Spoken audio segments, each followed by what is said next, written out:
Olá, seja bem-vindo a mais um Pod Elu, podcast da Elu Brasil. Estou aqui com o Fabinho. Olá, sejam bem-vindos a mais um episódio do Pod Elu, hoje com a S3, que é uma empresa Elu Brasil. Hoje com um convidado muito especial, um amigo querido, que a gente se conheceu acho que por volta de 2012, 2013 mais ou menos. E a partir daí, a sintonia de ideias, de ideais também, né?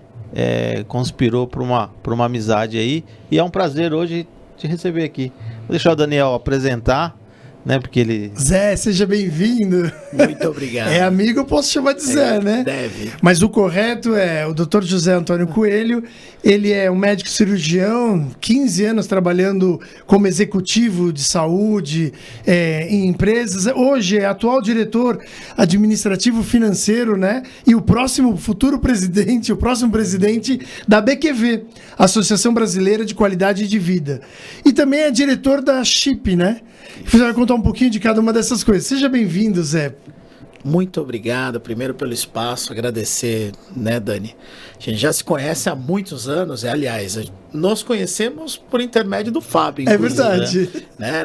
Operando aí em resgate de rodovia, tive a oportunidade de conhecer o Fábio e uma história super bacana, né? Devo para ele, inclusive, tenho até hoje, fica na minha mesa, eu vou contar isso, aquela condecoração ali do bombeiro, do troféuzinho, por ter ajudado. O Fábio me colocou na revisão do protocolo do POP do bombeiro do estado de São Paulo. Que legal. E eu fui um dos únicos ali, os poucos civis ali que participaram dessa parte, né? E foi por causa dele, e depois veio aí uma história de amizade. Então, para mim, primeiro, é um prazer, né? A gente tá entre amigos.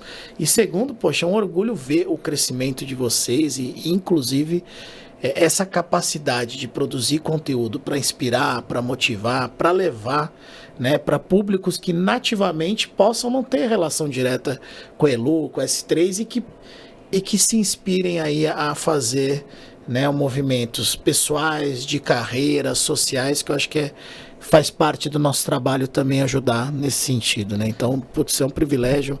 Muito obrigado pelo espaço. Ô Zé, não, ao contrário, pra gente que é uma honra, sabe? Porque esse pod, quando a gente, essa temporada principalmente, a gente falou assim, vamos convidar os professores, os amigos, mas pessoas que fazem o dia a dia acontecer e que inspiram outras pessoas, né? E aí a gente falou, Fabinho, tá na hora de começar. Comecei com ele, chamei outros professores, aí a gente faz um pouco de pod da S3, da área de saúde, aí vai da ski e vai construindo. Mas uma coisa que a gente pede pra todo mundo é contar um pouco da história, quem que inspirou, como é que você, de onde, que cidade que você é, conta um pouco pro pessoal saber. Bom, eu sou paulistano, da Zona Norte de São Paulo, nascido e criado na Vila Maria, né? Eu sou de uma família de classe média, né? Da região ali da Vila Maria, vindo aí de pais com uma formação de técnico em contabilidade, né? Foram trabalhar logo cedo, ganhar a vida. Meu pai foi para o meio empresarial, fazia parte ali de indústria de base, metalúrgica, prestando serviço para grandes indústrias, uma visão comercial sempre muito apurada. Então sempre foi uma pessoa que transitou entre alguns mercados, muito vivo ali, rápido e uma pessoa que é imparável até hoje, incansável, dá trabalho até hoje, por conta disso, até hoje, E minha mãe, né, também... Suportando ele. Os dois, né, sempre juntos, isso sempre foi uma coisa que a gente... É engraçado, né, porque as várias fases, né, agora na fase de avó e de avô, um pouco diferente, mas... Que legal.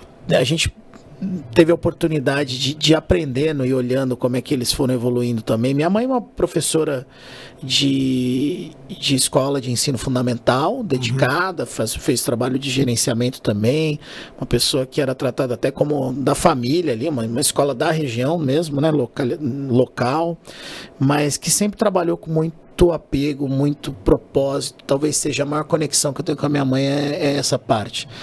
Fazer por propósito, fazer sem almejar única, exclusivamente ali o resultado financeiro ou alguma coisa, é fazer aquilo que você gosta, né? Então, acho que essa é a minha linha de formação. Tenho um irmão mais novo, né? 3 anos e meio mais novo que eu, uma pessoa que eu tirando a minha família, meu núcleo atual ali, né, dos meus filhos, da minha esposa, a pessoa que eu mais amo na vida, meu parceiro, uma pessoa fantástica.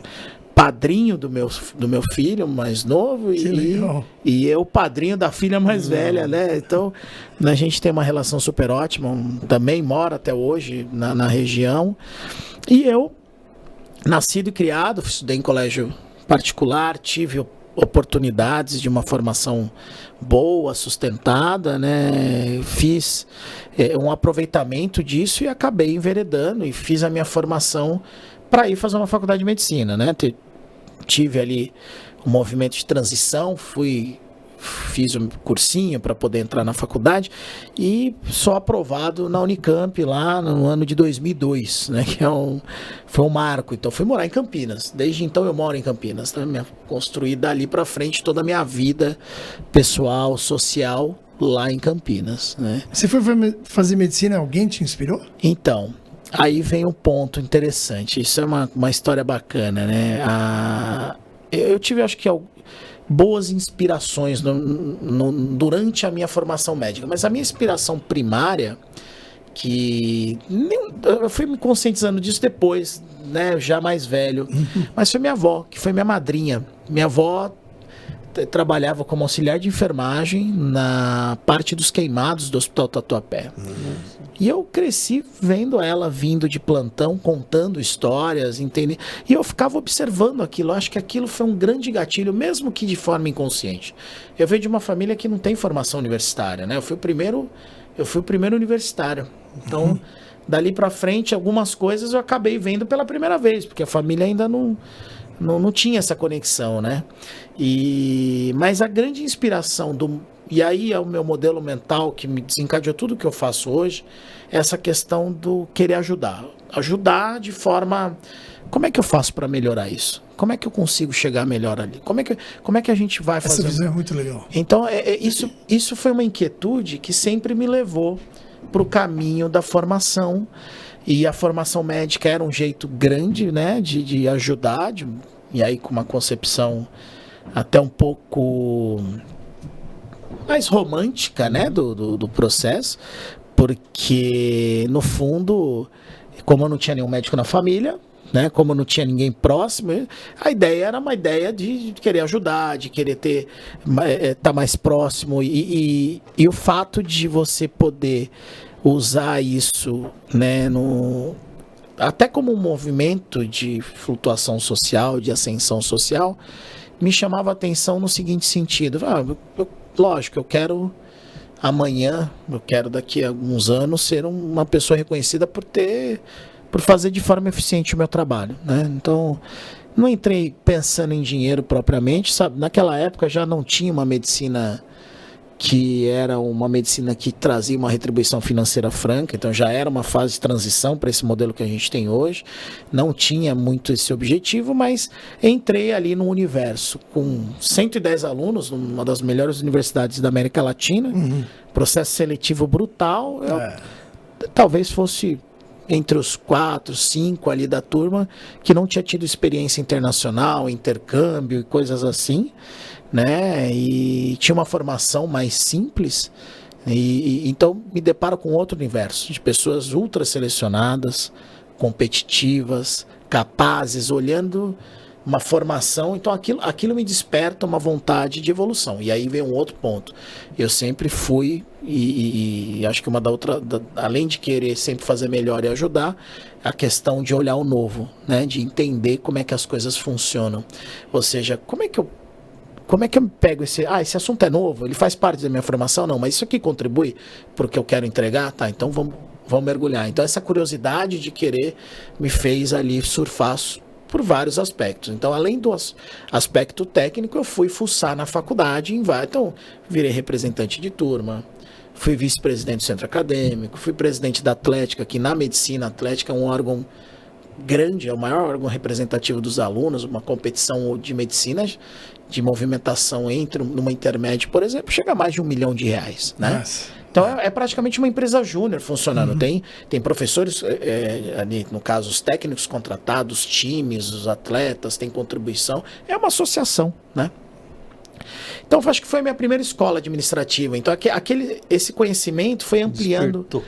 Foi uma ampliação fui da congregação dos alunos, então eu representava os alunos na congregação junto com a diretoria. Isso também foi me despertando algumas habilidades que eu acabei percebendo. Então eu tinha uma comunicação mais fluida, uma comunicação mais franca, eu tinha uma capacidade de argumentação muito nativa, isso me ajudou tanto na minha formação no convencimento médico, quanto também nessa parte de expansão, de conseguir ali trazer ideias para outros campos. Eu sempre tive um lado, eu achava, no começo, não, essa parte política não, na verdade é uma parte gerencial, administrativa, que eu sempre gostei de fazer. Eu nunca tive ali um apego por instituições políticas ou por uma questão de politização da minha formação, tanto que eu não fui por esse lado, né?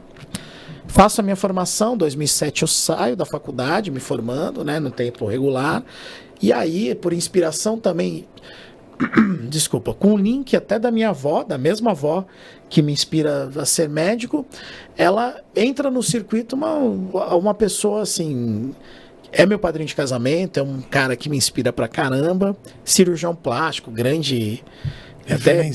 referência aqui em São Paulo, um cara que faz um trabalho super bacana, trabalhou com ela no Hospital de Queimados do Tatuapé, e eu comecei a acompanhar ele desde o 4º ano, né? Então eu comecei a ganhar vivência na parte de cirurgia, vinha para São Paulo, acompanhava cirurgia, voltava para Campinas para poder ter aula, e aí eu prestei cirurgia, né? Fiz cirurgia e depois de um tempo acabei fazendo ali, né? E aí entram os caminhos da vida, né? Eu acabei os 2 anos de cirurgia geral e fui fui prestar para cirurgia plástica. E aí eu prestei e não passei, fiquei em terceiro, eram 2 vagas, fiquei em terceiro. E lá na Unicamp, aí também prestei numa outra instituição também de Campinas, fiquei em terceiro também. Não era estética. Não era para entrar, né? Então assim, aí naquele momento eu começo a trabalhar. Professores que eu tive contato durante a minha formação me levaram para trabalhar, e um cara que foi uma outra grande inspiração na minha vida e vira para mim e fala: pô, Zé, desde o 1º ano de residência me leva para trabalhar no resgate. E aí começa uma história completamente que cruza a gente, inclusive aqui. Isso. Né? Porque aí eu começo a trabalhar com resgate de rodovia, né? Começa trabalhando no resgate da rodovia Dom Pedro, era uma empresa terceirizada, onde ele era o coordenador. E a história disso é uma história engraçada, porque ele era um professor, cirurgião do trauma, super, né? E com visitas muito aprofundadas. Perguntava detalhe do paciente, dos exames, examinava. Então era uma visita que o residente tinha que ter uma dedicação, né? E, né, pensando...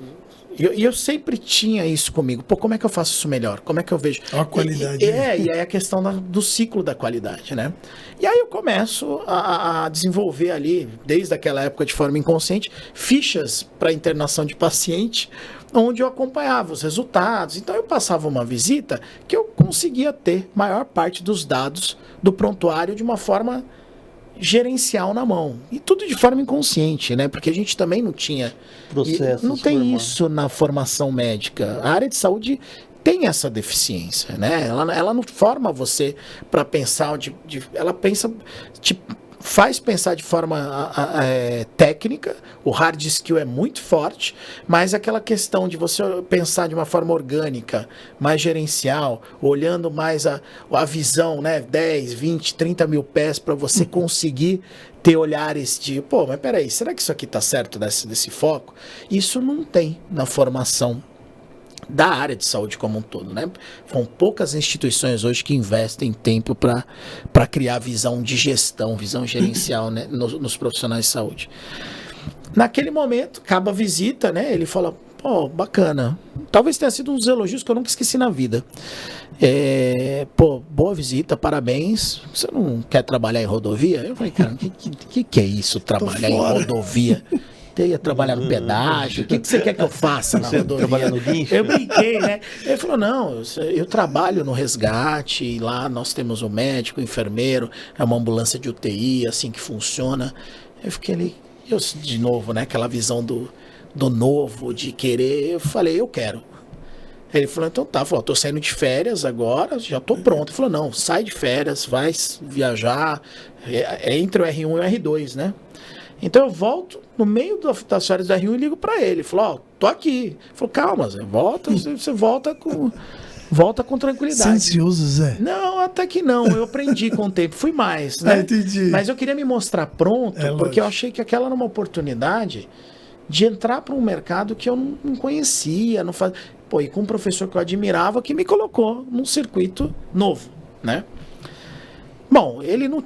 Humildemente, assim como ele é hoje, o Rodrigo, né? Eu falo para todo mundo. E eu mandei uma mensagem. Sempre que eu faço um pulo de etapa, eu mando uma mensagem para ele. É um cara que me acompanha, meu padrinho de casamento também. Não só o Vitor, que é cirurgião plástico, que trabalhou com a minha avó, quanto o Rodrigo foram meus padrinhos de casamento. O Rodrigo fala, não, olha, então pode começar tal data, não sei o quê. Só que ele não me avisou. Ele era o coordenador da rodovia inteira, de todos os resgates. Eu tava falando com o chefe da operação. E por isso que ele me põe pra dentro. Chega lá um moleque, né, recém-formado, só com 1 ano de residência, não tinha acabado a residência de cirurgia geral, num time muito sênior, muito capaz. E aí na hora que eu olho aquilo, me abre um absurdo. Eu falo, cara, que paixão que é isso aqui. É uma definição de segundos para você salvar uma vida, para você chegar antes, para você evitar um acidente mais grave. Então aquilo começa a mexer muito comigo. Começa a me dar propósitos fora da vida do hospital somente, ou seja, a medicina extrapolando o muro, né, a cercania do hospital, para trazer um pouco mais de noção de que, pô, a gente pode ser eficiente em vários campos. E aí aquela noção, aqui eu vou ajudar bastante gente, porque tem muita gente se dando mal, se acidentando, tendo problema na estrada. E aí vem, né, esses valores intrínsecos começam. E esse novo vai me puxando, aí eu me especializo, faço a TLS, que é um curso de formação em trauma, né, para médicos, viro instrutor, virei coordenador depois. E aí, né, essa interface me leva a ir sentar na maior equipe de resgate na época, que era a Autoban. A Autoban me chama para ser médico do treinamento. Eu saio da rodovia onde eu estava para ir para lá e começo como médico do treinamento folguista, cobrindo férias. Eu era aquele cara, era o step ali chegando, né? E uma equipe muito tarimbada, porque a Autoban já tinha toda uma representação, treinava a equipe de Fórmula 1, recebia o Papa na Basílica da Aparecida, treinava exército para destacamento, uma série de... Tinha uma parceria com bombeiro, com treinamento. Bom, e aí começa um segundo ciclo da minha vida. Aquela ideia de ser cirurgião plástico acaba sendo desmontada, começa a ter um ciclo muito mais de uma formação em urgência e emergência, que é onde eu trouxe uma paixão muito grande, eu sempre tive, né? E acho que reforçou muito. E aí a vida vai me conduzindo dentro da CCR, 3 meses trabalhando. O coordenador lá sai da companhia e abre-se a vaga de coordenador do resgate, do maior resgate rodoviário que se tinha no país. E aí eu falei, cara, que legal isso aí, hein? Poxa, os caras podiam me chamar. Pô, escutaram minhas preces. Eu fui chamado porque eles estavam acompanhando. O programa de treinamento nunca tinha vingado de uma forma tão consistente. E eu acabei dando vida eu ia de madrugada treinar nas bases, porque enquanto tinha médico de plantão, eu não cobria o plantão. Então eu usava as minhas horas para treinar. Pegava a viatura, rodava as bases. Então eu comecei a aparecer 2, 3 horas da manhã na base para ensinar ressuscitação cardiopulmonar, para ensinar a fazer manobra de via aérea. E isso, os caras começaram, pô, esse cara aí, que legal, tá vindo treinar. Não sei. Isso me levou, né? Na época, o coordenador de enfermagem falou, Zé, foi aventada a possibilidade de você participar, te colocaram no processo. E aí eu vou pro processo. Processo de seleção de um coordenador, né? Aí vira entrevista 1, 2, aí vem o pessoal de treinamento e desenvolvimento, que eu não fazia ideia do que era aquilo até então, não tinha informação nenhuma. E aí vira dinâmica, recorte de jornal, fazer colagem. E assim, eu entrei com a alma limpa, porque eu não tinha a menor formação e menor malícia daquilo. Eu fui quem eu era. No final da seleção, falaram, olha, você foi aprovado, nós identificamos algumas habilidades, né, de gerenciamento, que nem eu sabia, né? Eu já vinha fazendo um trabalho de coordenação do pronto-socorro de Itatiba, que era um pronto-socorro misto, então ele tinha uma porta SUS e uma porta de hospital privado. Eu coordenava o PA de atendimento do hospital privado. Então eu já tinha um nível básico ali de algum entendimento. Não tinha feito uma formação em nada ainda na parte de gerenciamento, eu tinha a minha formação técnica como médico, como cirurgião. E aí, nesse caminho, eu começo e sento, né? E as coincidências da vida, né? Entre aspas. Aí eu faço um parênteses, né? Porque aí onde eu estava prestes a casar, né? Então, trazendo a minha vida aqui pro... Eu tenho 3 filhos, né? Então, 2 deles não são meus filhos de sangue, são meus enteados no papel, mas o João e a Ana... O João tá desde os 4 anos comigo e a Ana desde os 2, que quando eu conheci a Gil foi minha professora na faculdade, na área de ginecologia, é docente da ginecologia obstetrícia da Unicamp, né? E tem um trabalho também hoje como coordenação em hospital privado, fora. E na época a gente se casa exatamente quando eu fui aprovado como coordenador. Os caras, você pode começar a semana que vem. Então, peraí, eu caso semana que vem e saio viagem. Falou, quando é que você volta? Eu volto no dia 30. Não, tá bom, pode assumir no dia 2, porque dia 1º acho que era domingo. Não, dia 1º era segunda. Eu voltava no domingo para segunda, eu comecei no dia 2 de maio de 2011 como coordenador. Aí eu chego, sento, aí os caras, tá aqui seu celular, tá aqui seu computador, tem o seu carro, a sua viatura. Caramba, que universo é esse? Mas isso você tava... Quanto tempo você ficou antes disso? 3 meses só? Só como médico na CCR. Então, mas é muito pouco tempo. Eu já tinha um ano e pouco, quase 2 anos no resgate rodoviário e já em outra rodovia. Isso. Pra você ver como as coisas se encaixam, entendeu? Que legal. Se eu tivesse feito residência em cirurgia plástica, eu não estava lá. Não. E aí que entram as questões. Eu falo isso muito para as crianças em casa, eu acho que a questão, você tem que estar pronto. Vão ter portas que vão abrir, vão ter portas que vão fechar. E aí, puxando pro gancho da inspiração, né? Quando eu não passei na prova, eu fui, me preparei 6 mais 2, 8 anos, na verdade, ininterruptos. E não entrei onde eu queria. Cara, e aí, o mundo acaba? Não, óbvio que não. Depois de 1 ano e pouco, eu tava sentando numa cadeira que ia me mudar pro resto da vida. Óbvio, não fiquei parado, chorando, esperando. Foi um momento de construção. Fui pro mercado, fui trabalhar, fui me aprimorar, fiz cursos de emergência. Eu fui melhorando como eu falei, né?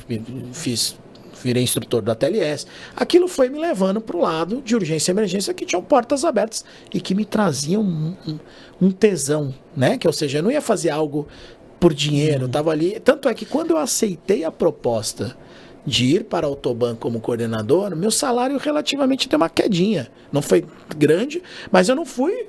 Eu aceitei porque eu sabia que ali talvez fosse um trade-off. Apesar de na época não saber o que era, né? Mas, ou seja, eu agachei para pular, né? E aí, porque ali tinha um plano de carreira, ali tinha uma série de coisas que me chamavam a atenção. Quando eu entro, segundo dia meu de trabalho, senta uma pessoa na minha frente, que também é uma outra, falando de inspirações, né? Acho que esse cara é a terceira inspiração minha. Que legal. Né? Que ele senta, seu jeito executivo, né? Com camisa, o óculos, o bigode, que na época ele usava.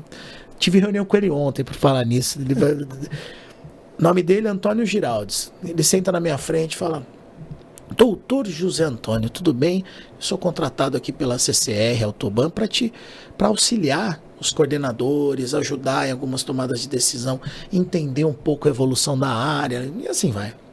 Aí o Giraldes vira para mim e fala assim: posso te fazer uma pergunta? Eu falei, lógico. Precisa ser médico para estar na sua cadeira? Aí a empáfia, né? Toma conta, né? Lógico, né? Eu tenho formação médica, o cara é coordenador médico. Eu tenho que ser médico para sentar aqui.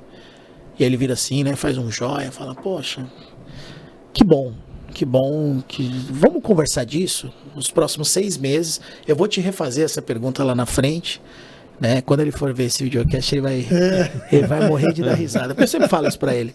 E eu sempre conto isso. Ali eu tava de frente com o meu primeiro coaching. Que, por sinal, a filha dele estava fazendo medicina, mas ele não me falou nada. Então ele conhecia a formação de dentro. E por um brilho do destino, depois eu fui até instrutor dela na formação, porque eu fiquei como preceptor um tempo da Faculdade de Medicina de Jundiaí. Né? Eu concatenava alguns trabalhos, né? Porque o médico, e essa é uma informação até importante, a dado atual do CFM, mais de 15%, em torno de 18% dos médicos têm 5 ou mais vínculos. Uau. Isso é papo para um próximo. Tá? Porque isso é como se desenha o mercado. Alguns anos imerso me deram algumas percepções. Dou essa aula dentro da pós-graduação e dos MBAs que eu faço hoje, mas só concretizando no seguinte sentido: o médico, ele se vê sempre médico. Então, naquele momento, alguns red flags, algumas bandeirinhas ali começam a entrar na minha cabeça, dizendo: peraí, cara, o teu tesão é fazer carreira, é longevidade, é se ver num lugar por propósito. Se você entra hoje como médico, daqui a 5 anos, você no hospital, você vai continuar como o mesmo médico, provavelmente até sem vínculo empregatício, é um PJ ali.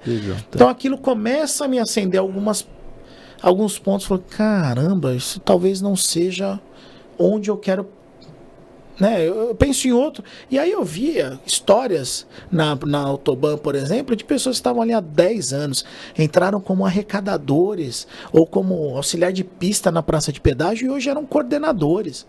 Cara, olha que história bonita. Ele foi estudando, se aprimorando. Aquilo me chamava atenção. E aí, um outro ponto que chama muito atenção nesse movimento, que foi um movimento de muita descoberta, né? Primeiro com o Giraldo fazendo essa pergunta danada aí, que ficou martelando na minha cabeça. E segundo que depois, exatamente um dia depois que o Giraldo fez saber, estava no segundo dia ainda. No terceiro dia, um coordenador, que era o coordenador de tráfego, par meu, amigão, gente fina, tenho contato com ele até hoje, o Pedro. O Pedro vira assim, acho que ele nem sabe dessa história direito. Zé, vou precisar fazer um desligamento, queria que você viesse comigo. E aí ele faz um desligamento de um supervisor que tinha tido batidas ali, bateu a viatura, pôs as pessoas em risco, machucou gente, tudo. Ele faz um desligamento baseado até em outros feedbacks. Então ele dá uma aula de feedback na minha frente e faz o desligamento daquele supervisor. Naquele momento, aquele supervisor desaba, chora. Eu falei, cara, quantas pessoas eu já dei notícia de morte para a família? E não foi tão pesado ver um desligamento quanto aquele. Aí eu falo, cara, olha que coisa interessante, né? Então eu começo a me atentar para aspectos sociais e de relacionamento interpessoal que a minha formação não tinha dado ainda. E aquilo me acende um negócio. Falo, o que o Giraldo perguntou que tem a ver com isso. E eu começo a enveredar, virar aquele aluno, né? Assim como eu fui na medicina, um aluno. Na formação, né? De mergulhar, conhecer o novo. Em 3 meses eu chamo, durante uma sessão de coaching, eu falo, Giraldo, eu já sei a resposta. Tudo que não precisa ser médico para estar aqui nessa cadeira. Aqui precisa ser um gestor, aqui precisa ter um coordenador com capacidade de gerenciar gente, de evoluir pessoas. Lógico, eu não falei tão rebuscado quanto hoje, mas com as minhas palavras naquela época, que era meu repertório. Ele falou, bacana, porque era isso que eu queria despertar em você. E ali começa uma trajetória de um ciclo. Eu tive um primeiro ciclo de formação em infância, um outro ciclo que foi o da medicina, me alavancando, me levando para um lugar onde, né, eu gostaria de ter ocupado e que trouxe muita coisa boa. E um terceiro ciclo, que é essa fase que começa com o despertar de algo que eu falei, cara, eu preciso ser menos médico e mais ser humano. Que legal, meu. E aí eu começo a fazer... É difícil, hein? A gente conhece bastante colegas, né? Foi difícil e é difícil. Porque até hoje eu tenho os 2 meios, né? Eu convivo nesses 2 meios. Uhum. E é uma dualidade, né? Então, assim, eu viro o melhor médico quanto mais medicina eu sei. Eu viro o melhor gestor quanto mais mundo eu conheço, quanto mais gente eu consigo... E aí que vem o negócio. Poxa, será que esses soft skills não deveriam estar lá para melhorar a capacidade humana da formação médica? Para melhorar a capacidade humana da formação do profissional de saúde? Então, eu sou um incansável com relação a isso. Então, hoje, dentro dos movimentos de pós-graduação, de MBA, que eu dou aula, eu sempre falo isso. que o médico ele não vai ser melhor quanto mais técnica ele tiver somente. Ele precisa ter um conjunto de habilidades, né, que a gente chama em inglês soft skills, de habilidades acessórias que vão permitir com que ele chegue e entregue resultados de uma forma muito melhor. Neste momento, né, aterrissando ali nessa formação do terceiro ciclo, a CCR me dá uma oportunidade incrível. Eu faço 3 formações, a primeira delas pela Dom Cabral, inclusive, né, depois pela Escola de Comércio de São Paulo, a Ferolab. Então eu tive 3 ciclos de formação em especialização em gestão, liderança, e isso me deu uma bagagem absurda que eu uso até hoje, me faz com que eu comece a olhar aquilo. Então de 2011, né, para frente ali, 2014, até 2013, final de 2013, eu fico na Autoban fazendo gestão operacional de um time de rodovias de mais de 100 resgatistas, pessoas incríveis, que me deram experiências maravilhosas. Tive a oportunidade de estar junto escrevendo o protocolo do Bombeiro do Estado de São Paulo. 2014. Exatamente em 2014. Tive a oportunidade de preparar, né, fazer a parte da estação de saúde de um dos grandes destacamentos do Exército que foi para o Haiti, que foi no batalhão lá de Campinas. A gente conseguiu, acho que eu participei de mais de 10 treinamentos de batalhões diferentes do Exército. Do Bombeiro também, de toda a região, simulado em aeroporto. Todos os aeroportos, Jundiaí, Americana. Foi onde a gente se conheceu. Foi onde a gente se simulado conheceu, do aeroporto de Americana. De Americana. Foi o de Guarulhos. Então, assim, esses fui ganhando uma carga super bacana. Tive a oportunidade de conviver com o time de Fórmula 1, formação, técnica e tudo mais. Então isso foi me dando, né? Aí eu acho que talvez o grande evento que mostra a força de uma equipe é o reconhecimento e a credibilidade num grande evento como esse.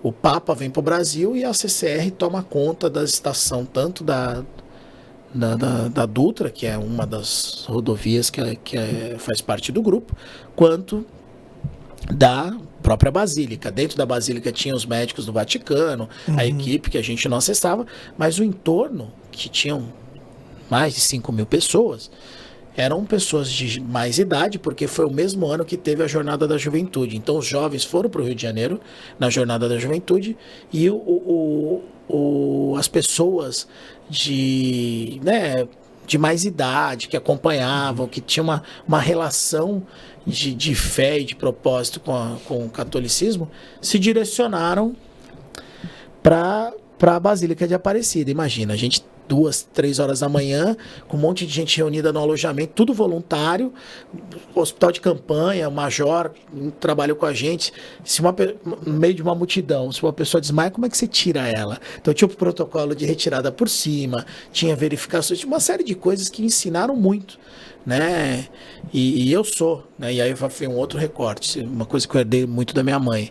Eu sou devoto de Nossa Senhora Aparecida, né? Tem uma Nossa Senhora na porta da minha casa. Na hora que você entra, eu tenho, que inclusive a redoma eu levei pro Papa naquele dia, eu comprei lá e ele acabou benzendo e eu tenho ela até hoje lá, que é a redoma da minha Nossa Senhora. Tenho desde os 18 anos de idade. Então aquilo para mim, acho que é uma consagração de um ciclo técnico. Eu estava acabando a primeira pós, né, com a CCR, e eles identificam que eu tinha a oportunidade de assumir um outro nível de gerenciamento, de saúde e bem-estar. E aí é uma outra alavanca, porque eu saio da minha formação técnica, cirúrgica, emergência e tudo, para começar a trabalhar a gestão num outro nível. E de forma corporativa. De forma corporativa, porque eu saio de uma unidade para ir para um todo, né? São todas as rodovias naquela 40 época. mil vidas? A CCR, naquele momento, tinha em torno de 11 a 12 mil colaboradores, que era o que a gente cuidava, né? Por trás disso, mais familiares e tudo, dava umas 25 mil vidas. Uau! Né? Isso naquela época, eu tô falando 2014. A empresa cresceu muito, teve todas as suas alavancas. Ela hoje, né, quando eu saí de lá o ano passado, ela tinha mais de 40 mil vidas, né? Tinha mais de 20 mil colaboradores. E essa escola me levou para um movimento que é onde eu tô hoje. Que é exata. Então, essa questão do propósito. Aí me vem puxando os ganchos, né? Dos meus valores. Pô, quanto mais gente eu pudesse ajudar, quanto melhor melhor eu fosse do ponto de vista preventivo. Então eu começo a entender que aquele papel da saúde ocupacional, da qualidade de vida, da gestão, tem um papel preponderante de evitar. A maior parte do tempo, né, a gente estava até conversando aqui, né, no nosso aquecimento, né? A maior parte do tempo os colaboradores, eles estão dentro das empresas. Ele passa uma parte da vida dele familiar, intenso, tudo, mas ele tem uma parte muito importante. Se a empresa tem a capacidade de promover um ambiente de trabalho saudável, levar com que ele tenha programas, prevenções, conscientização para ele e para a família, ela está mudando a história de vida daquela pessoa. E muitas vezes é uma pessoa que vem de uma comunidade exposta. Está mudando a sociedade como um todo. É isso. Então acho que aqui tem um outro gancho também de inspiração. Né? Não adianta a gente montar um negócio para lucrar. Não adianta a gente querer trabalhar para poder somente... Isso eu aprendi muito na CCR. A gente precisa ter a consciência social, aí, né, tem até o conceito, é o efeito estadista, né, das empresas, e ela tem um dever social. Né? Hoje a gente tem muito isso através da sustentabilidade, do ESG, mas antes de qualquer coisa, quando a gente tem um propósito, a gente precisa devolver alguma coisa para a sociedade. Eu falo isso em casa com as crianças, né? Hoje, né, João com 22, a Ana com 20 e o Gui com 12. Né? O João no último ano de Direito da faculdade aqui da PUC de São Paulo, vira advogado agora, daqui a 60 dias. Legal. Então, fantástico, Cadê né? os cabelos brancos, Zé? Você tá muito conservado pro meu gosto. O meu pai teve cabelo branco muito tardiamente. Acho que eu trouxe dele essa genética. Você tá enganando, você tá enganando. Pior que eu não pinto, não é o caju, não. Né? Mas aí, né, se a gente parar para olhar isso, né? A Ana no segundo ano de psicologia da USP, né? E o Gui, inclusive, tive o privilégio de ver um adolescente de 12 anos indo fazer intercâmbio fora esse ano. Um desafio, ficou lá 2 semaninhas fora, voltou e fantástico. A gente mãe que não deve ter gostado. Ela também é bem pra frente. Ela gosta disso, mas então sofre. Apoiou. A minha filha ficou um mês agora fora, sofre. A gente sempre sofre, né? A filha dele ficou um mês fora, tá fazendo medicina. Né? Eu sei. Quarto ano de medicina. Não é de 12 anos. Então.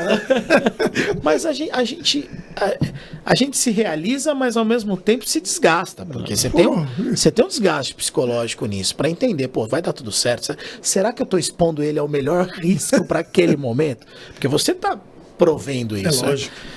E aí, eu falo isso para os 3, em fases diferentes da vida, né? O João já indo para o mercado, ele já trabalha em escritório há mais de 2 anos praticamente, está já no segundo estágio, né? Já vai efetivar. A Ana começando a vida acadêmica, mas também fazendo um trabalho, eu falo muito isso, é a questão do propósito, que é aquele link que eu trouxe da minha mãe lá no começo. Ou seja, você tem o dever da tua formação de ser feliz.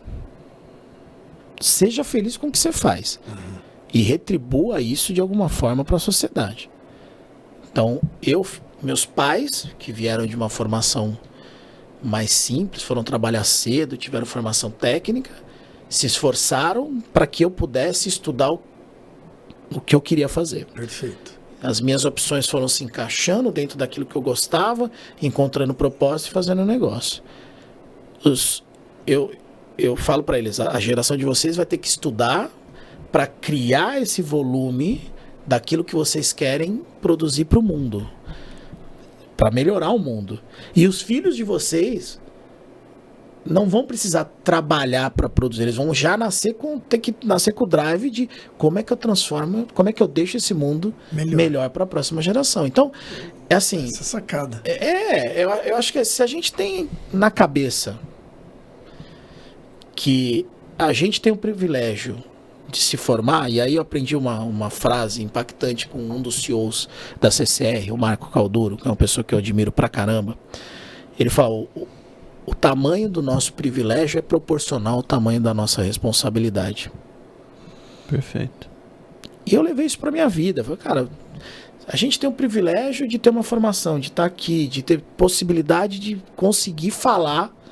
A gente precisa trazer algum nível de mensagem que traga para a pessoa um impacto de pensamento. Pois é. Então, assim, desde aquela inspiração de falar não desista, vai, vamos, tem que tracionar, até aquele que está no dia a dia. Mas eu tenho uma pergunta, Zé. Vai lá. Peraí. Vai lá. Fabio, peraí. Vai Deixa lá, eu falar. vai lá. Deixa eu falar. Vou te dar uma notícia assim. Parabéns. Porque a sua história é impactante, é emocionante e você conseguiu calar o Daniel por alguns minutos. Que é raro. Não, é que assim, a sua carreira é meteórica, na verdade. Ela é meteórica, não é normal, tipo, 3 meses já vai, não sei o que já vai, já não sei o que já vai. É muito legal essa história. E olhando pra trás, deu tudo muito certo, assim, aparentemente deu tudo muito certo. Mas como que a gente lida com frustração? Quando você não passa na estética, lá na residência, Na né? cirurgia plástica. Na cirurgia Isso. plástica, desculpa, não estética, perdão. Na cirurgia plástica, é frustrante, né? Como lidar com... Porque todo mundo tem frustrações no dia a dia, né, Zé? É isso. Sei lá, eu queria vender isso, não vendi. É frustrante. Eu queria conquistar isso, não conquistei. É frustrante. Como que a gente lida para não desanimar e saber que lá na frente você vai enxergar, poxa, mas não era para mim mesmo. É esse outro negócio que era para eu ter feito. É isso. Eu fui aprender isso muito recentemente e ainda estou trabalhando para evoluir nisso, tá?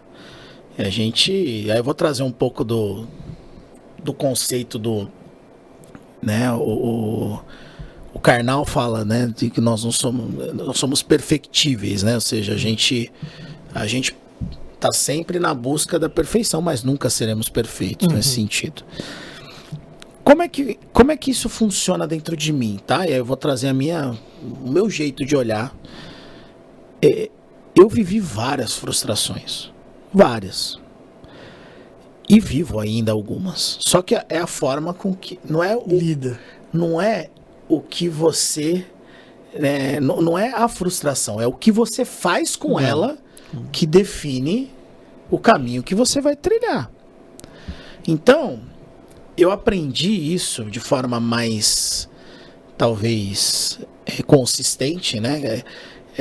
Com o passar, da evolução de gestão, do aprendizado, da configuração da minha resiliência, daquilo que eu precisava incorporar. Mas, por exemplo, eu fiz 3 anos de cursinho para passar na faculdade de medicina.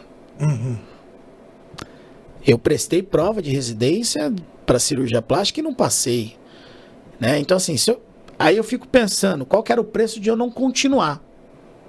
Se eu tivesse parado no meio do caminho.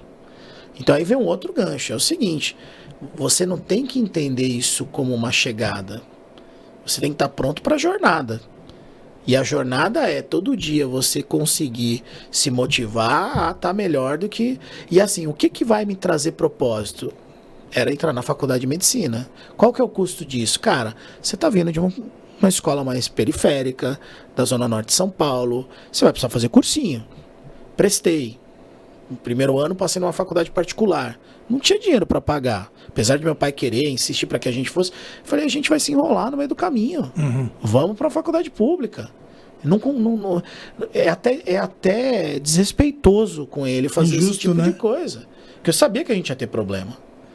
E aí, quando eu, depois, no segundo ano, prestando pública, fiquei muito próximo, mas não passei. Aí você fala, cara, como tá difícil. Aí eu fui prestar o terceiro. Aí no terceiro ano, quando eu presto, e aí aquilo que o que faz com isso, né? Porque eu podia estar falando, caramba, vai dar errado. Minha vida é uma porcaria, não funciona. Eu era um moleque, tinha 17 anos, 18 anos, né?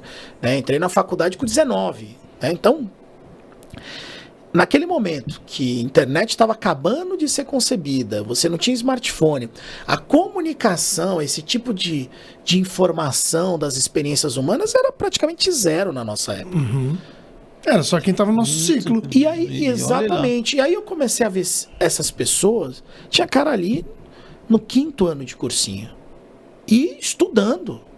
E vendo. Aí eu comecei a... Aí eu já teve, né, por exemplo, eu recebia os alunos que tinham sido aprovados na faculdade para falar, né, sobre as profissões e tudo. E um cara ali falou, não... Fiz 3 anos também. Um amigo meu que fez 3 anos, depois passou na Unicamp, conheci ele no cursinho, quando eu estava no primeiro ano, ele estava no terceiro. Quando eu entrei na faculdade, ele estava no terceiro ano da faculdade. Eu encontrei ele na Unicamp de novo. Isso foi tão impactante no seguinte sentido. Falei, cara, se eu tivesse parado ali, eu pensado, se fosse fácil, tava de portas abertas para todo mundo fazer. O que eu queria realizar tinha um degrau grande para aquilo que de onde você vinha, eu tava. né? Tem um esforço. E esse movimento da escalada, você vai cair, você vai escorregar. Faz parte do processo, né? A queda, o cansaço, o desânimo. O que não pode é abaixar a cabeça nesse momento. E aí eu aprendi, naquela época, que o não desistir tem a ver com aquilo de onde você quer se projetar, mas tem que estar pronto para a jornada. Com o tempo, e aí veio a frustração de não passar na faculdade, na cirurgia plástica, mas logo eu fui reenquadrado, foi o que você falou, foi rápido, para um nível onde eu tive muita oportunidade. Só que assim, as portas foram se abrindo.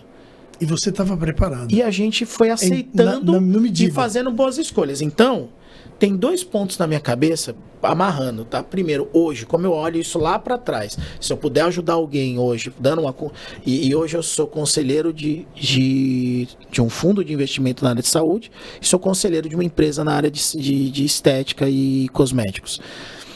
E nesses aconselhamentos a gente trabalha muito isso, essa questão do empoderamento. Como é que eu vou empoderar uma pessoa que está numa jornada? E muitas vezes uma jornada difícil.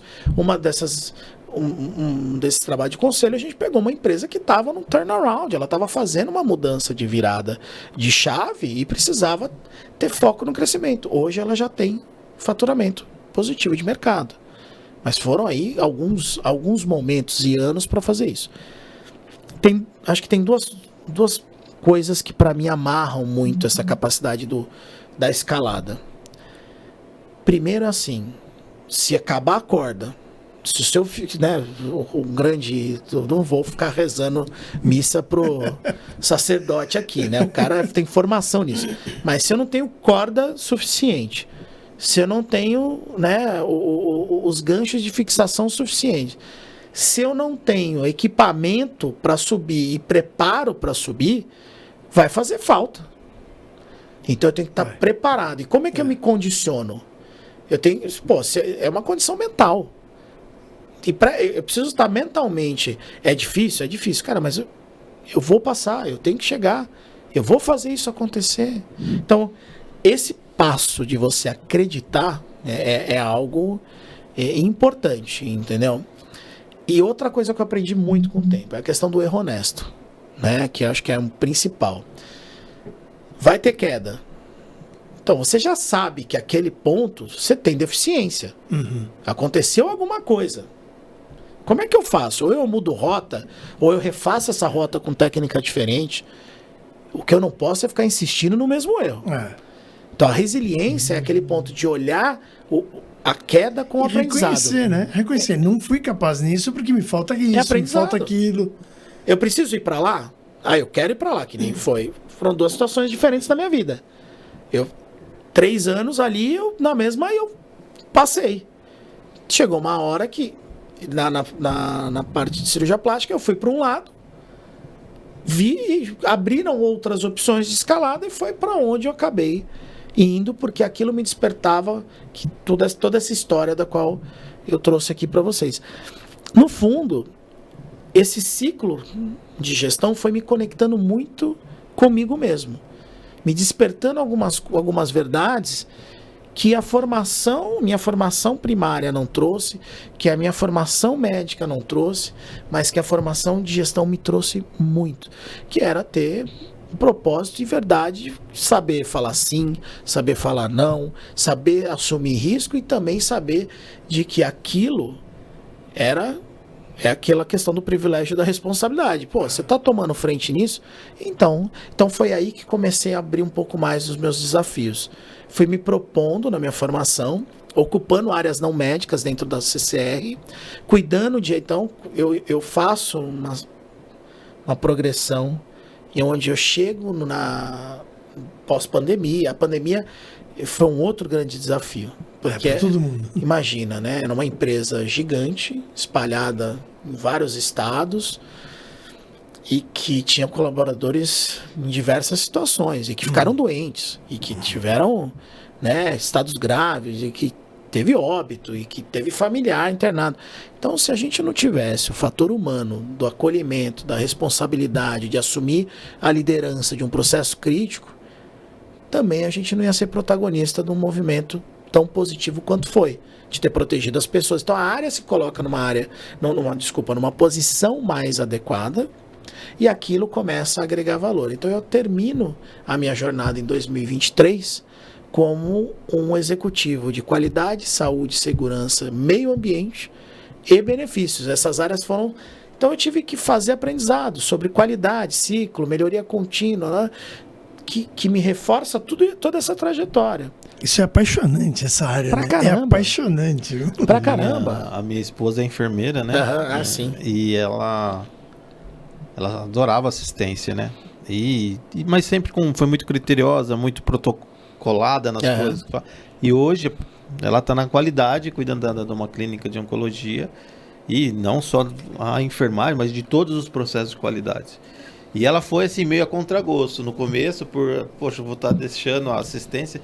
E hoje ela está apaixonada por processos, pela qualidade. Duro que ela está implantando em casa comigo algumas coisas, mas tá dando certo, tá dando certo. Ué, sempre tem um efeito colateral, né? Óbvio. Né? A gente toda decisão tem um raio de reações ali que vão acontecer. Mas olha só que coisa interessante que você trouxe. O propósito que eu venho de ajudar, de querer, hoje ele está amplificado, porque eu consigo aplicar o conceito da qualidade, eu consigo aplicar o conceito da saúde, eu consigo aplicar o conceito de segurança. A gente passou por um processo de transformação de um projeto de segurança dentro da CCR, que foi o principal projeto. Eu abri a reunião da diretoria e a reunião do conselho para falar dos indicadores de segurança. Porque imagina, rodovias que transita muita gente, a questão não é só do acidente dos carros, é dos colaboradores não se machucarem. Então aquilo virou um propósito, virou um valor dentro da companhia. E ali eu aprendi muita coisa que me reforçou muito o lado qual que é o melhor jeito de você, né, lidar com o problema? É não ter o problema. Então eu preciso começar a ter uma visão preventiva de desvios, de pequenas falhas na minha rotina que me deixam capacitados a trazer e barrar aquele desvio antes que aquilo vire um problema, um acidente, uma questão crítica. E isso está presente em qualquer profissão, gente. Isso se a gente extrapola para qualquer mundo. E aí vem, né, um processo bacana, porque como eu consegui amplificando, eu consegui trazendo mais ferramentas para, ao invés de ajudar 10, 12 pessoas num plantão, a gente consegue ajudar 40 e tantas mil vidas numa empresa igual a CCR. Seus braços. Não, tem até mais. Zé, tipo, você tá falando de quem trabalha, de quem é da família, de quem transita, e por onde passam as rodovias, por exemplo, tem as cidades que também são influenciadas absurdamente por uma postura da empresa. Você está falando de um mundo de ajuda e auxílio, porque aqui, você pegar uma rodovia que nem a Autobahn, que deixou de ter mais de 70% de acidentes na história da evolução dela, por exemplo, e eu fiz parte daquele universo, então eu consigo falar, né, propriamente. E quantas vidas não foram salvas preventivamente? Inclusive não só disso, né, daquela questão do acidente, de a pessoa passar por algum nível também, furou o pneu, isso tudo, você melhora a fluidez e a vida da pessoa. E aí nesse momento, né, em 2023, vem uma outra pessoa que para mim é uma inspiração, né? Que ele funda um negócio vindo de uma história rica de batalha, também de uma formação simples, uma pessoa que vem de Minas, vem também da Zona Norte de São Paulo, numa outra época, um pouco anterior à minha, e cria a maior corretora, né,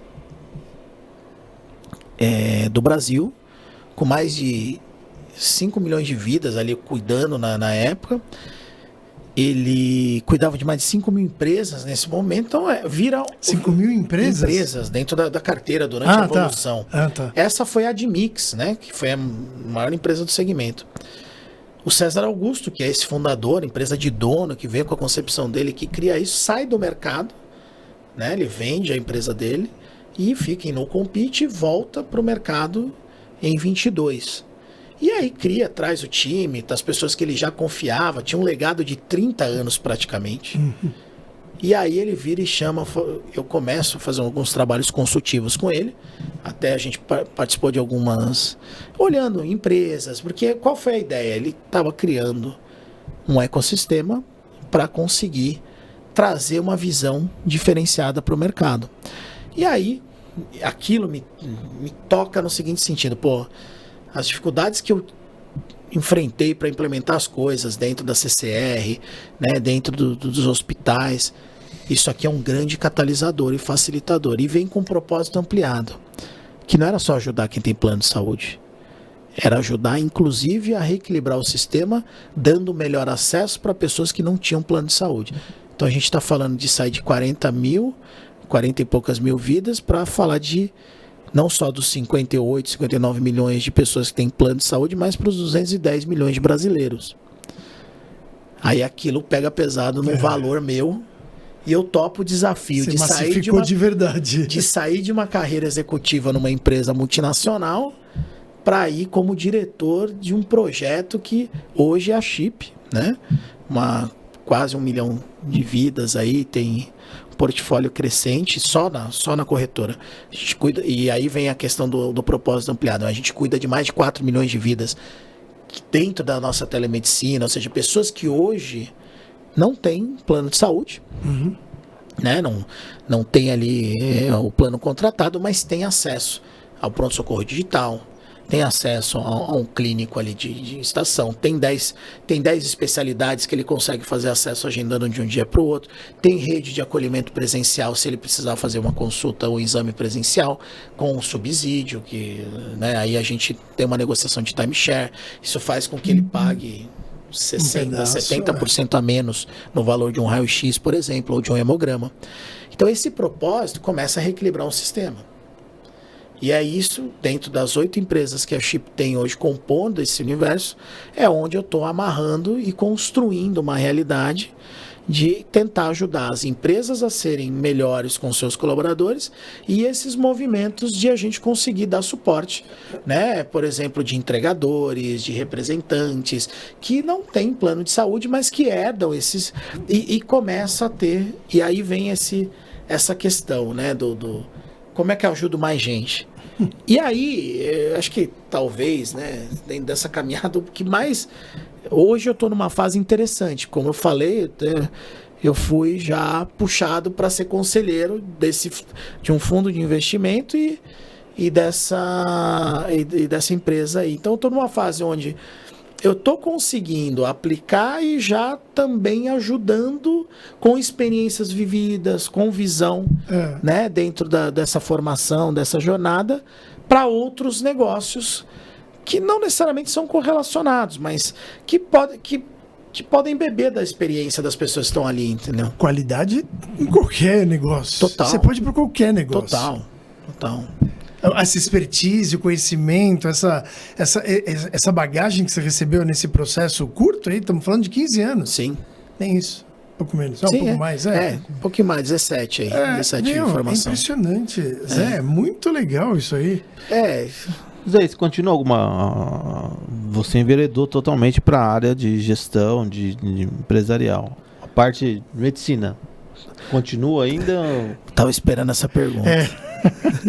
Você abandonou. E aí é muito legal você ter feito essa pergunta, porque assim, era como eu pensava, mas eu vou deixar de ser médico.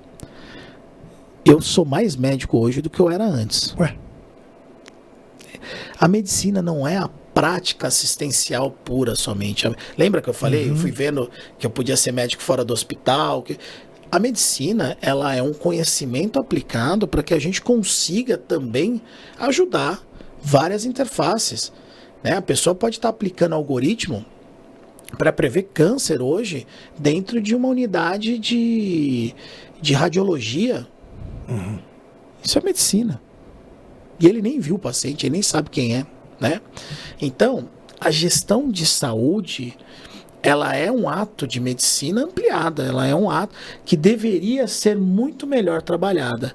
E por que eu estou falando que essa pergunta é importantíssima para mim? Porque eu tive que aprender a fazer a minha virada. O meu switch demorou, porque eu fui tendo tesão por isso e ganhando qualidade. E falei, cara, eu tenho a mesma realização aqui do que eu tenho na viatura ou operando um paciente, né, traumatizado, um paciente de urgência e emergência.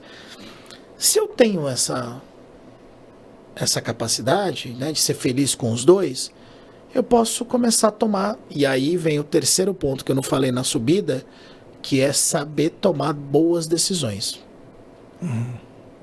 Né? Porque assim, conforme você vai ganhando experiência, conforme você vai aprendendo com seus erros, você vai calibrando o seu potencial de decisão.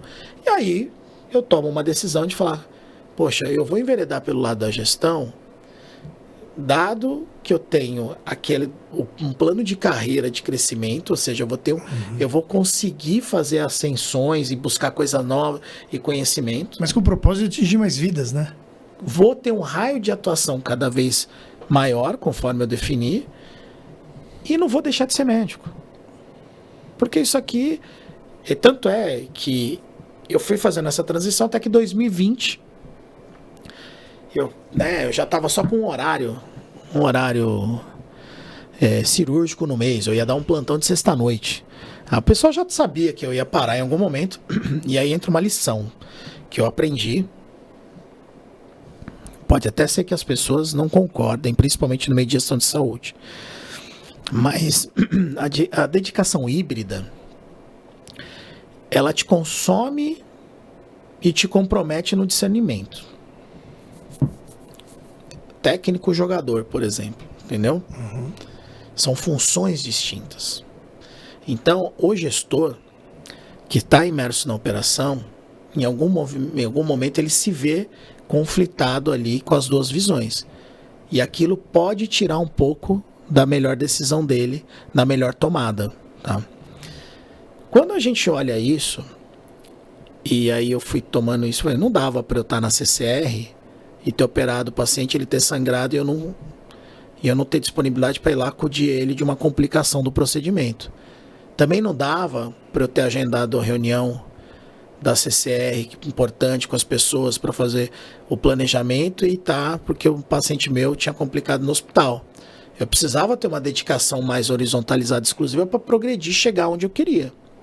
A minha opção, no meu modo de ver, foi fazer uma escolha, e aí em 2020, um pouco antes da pandemia, eu paro de fazer assistência.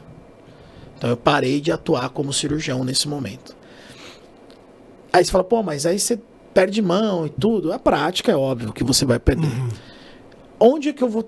Aí você falou assim, pô, como é que você então atua, né? Como é que a partir do ano que vem eu já estou estruturando, tenho uma amiga, uma pessoa também inspiradora, ela capitaneia uma curadoria de projetos sociais.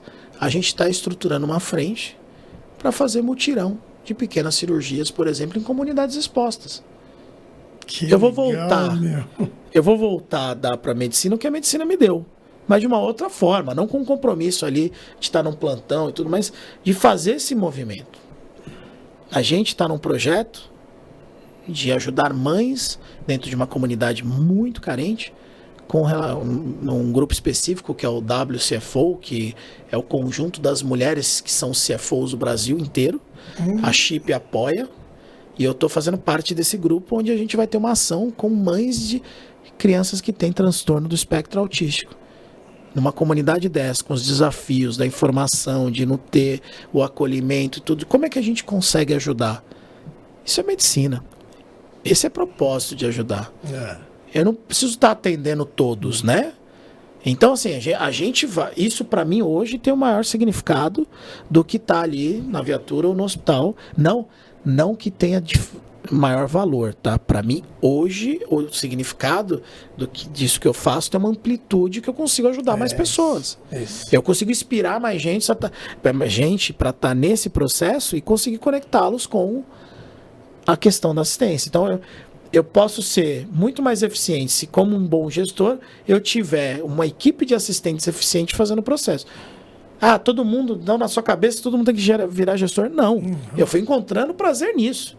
Isso é importante. Eu tenho grandes amigos que são grandes técnicos e que vivem super bem com aquilo. É outra jornada, cada um vai ter o seu caminho. Se você falar para ele ser gestor, ele corre, né? Porque não é do perfil dele. Mas ele está feliz ali, ele tem a verdade dele, né? Então, eu acho que esse é um grande propósito desse reencontro. E aí, amarrando isso, acho que talvez no último ponto, onde que eu busco ajudar?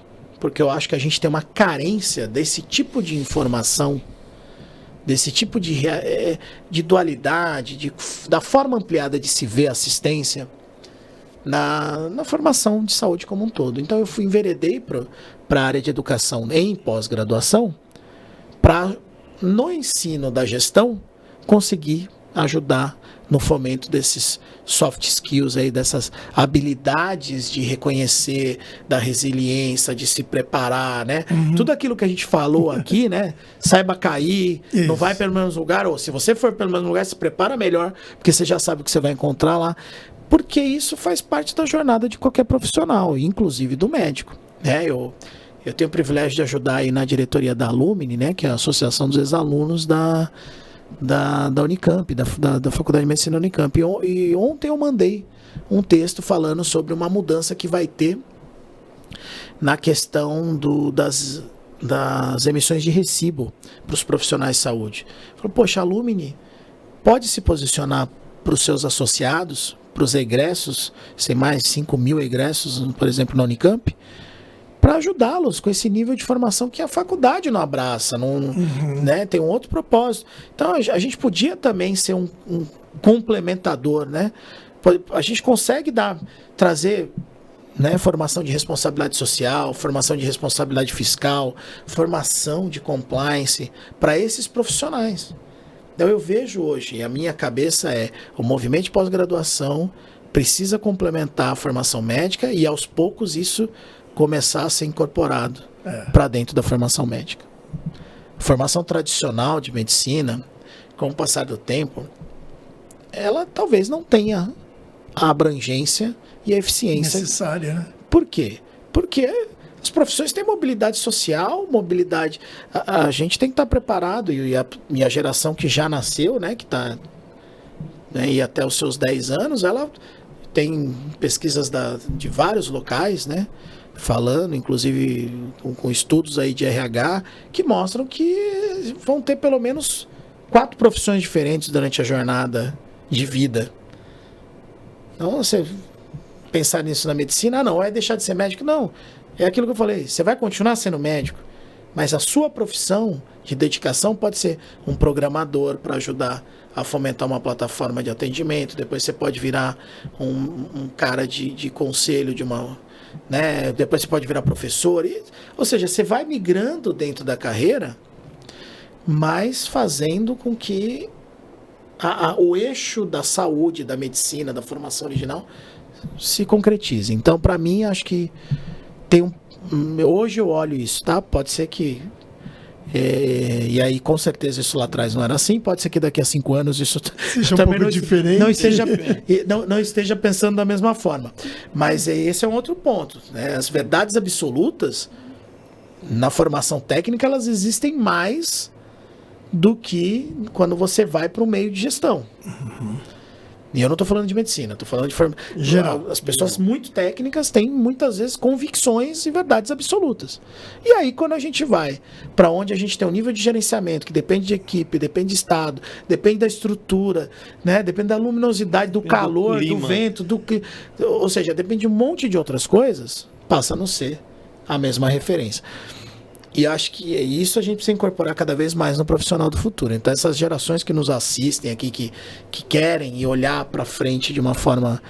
como é que eu me preparo? Né? Eu preciso ter um olhar Abrangente. cada vez mais abrangente. Eu falo pra minha filha isso, eu falo, o pessoal diz que não tem, no meio entre eles, né? Não tem mais espaço para médico, não tem mais lugar, nem nas residências. Eu falei, tem um espaço enorme. Você só tem que sair da caixinha. Vocês estão só pensando no hospital do Jundiaí, no caso ela tá fazendo lá na FMJ. Sim, fui preceptor lá, faculdade fantástica. Falou. Fiquei lá no Hospital São Vicente. Isso, é um hospital que se reinventa a cada dia. Tenho muito orgulho de ter passado por essas instituições. Aprendi muito, sabe? Muito, muito mesmo. Eu vejo assim, um resuminho do que você está falando até agora, assim, achei muito legal, né? Então, óbvio, conhecimento é a base de tudo. Primeiro conhecimento, depois querer buscar e ter propósito o tempo inteiro. Isso faz uma diferença brutal. Às vezes eu não tenho conhecimento, mas já com o propósito já me encaminha, pelo menos. Tem gente que me inspira. E tomar as decisões certas, né? É isso aí. Conversar com pessoas que te ajudem a tomar decisões certas. Às vezes você não sabe qual é a decisão tomar. Para tomar a decisão certa, muitas vezes você não está com a visão toda do negócio. Então, o aconselhamento, essa referência é importante, né? Você falou uma palavra, né? Eu acredito muito nesse, né?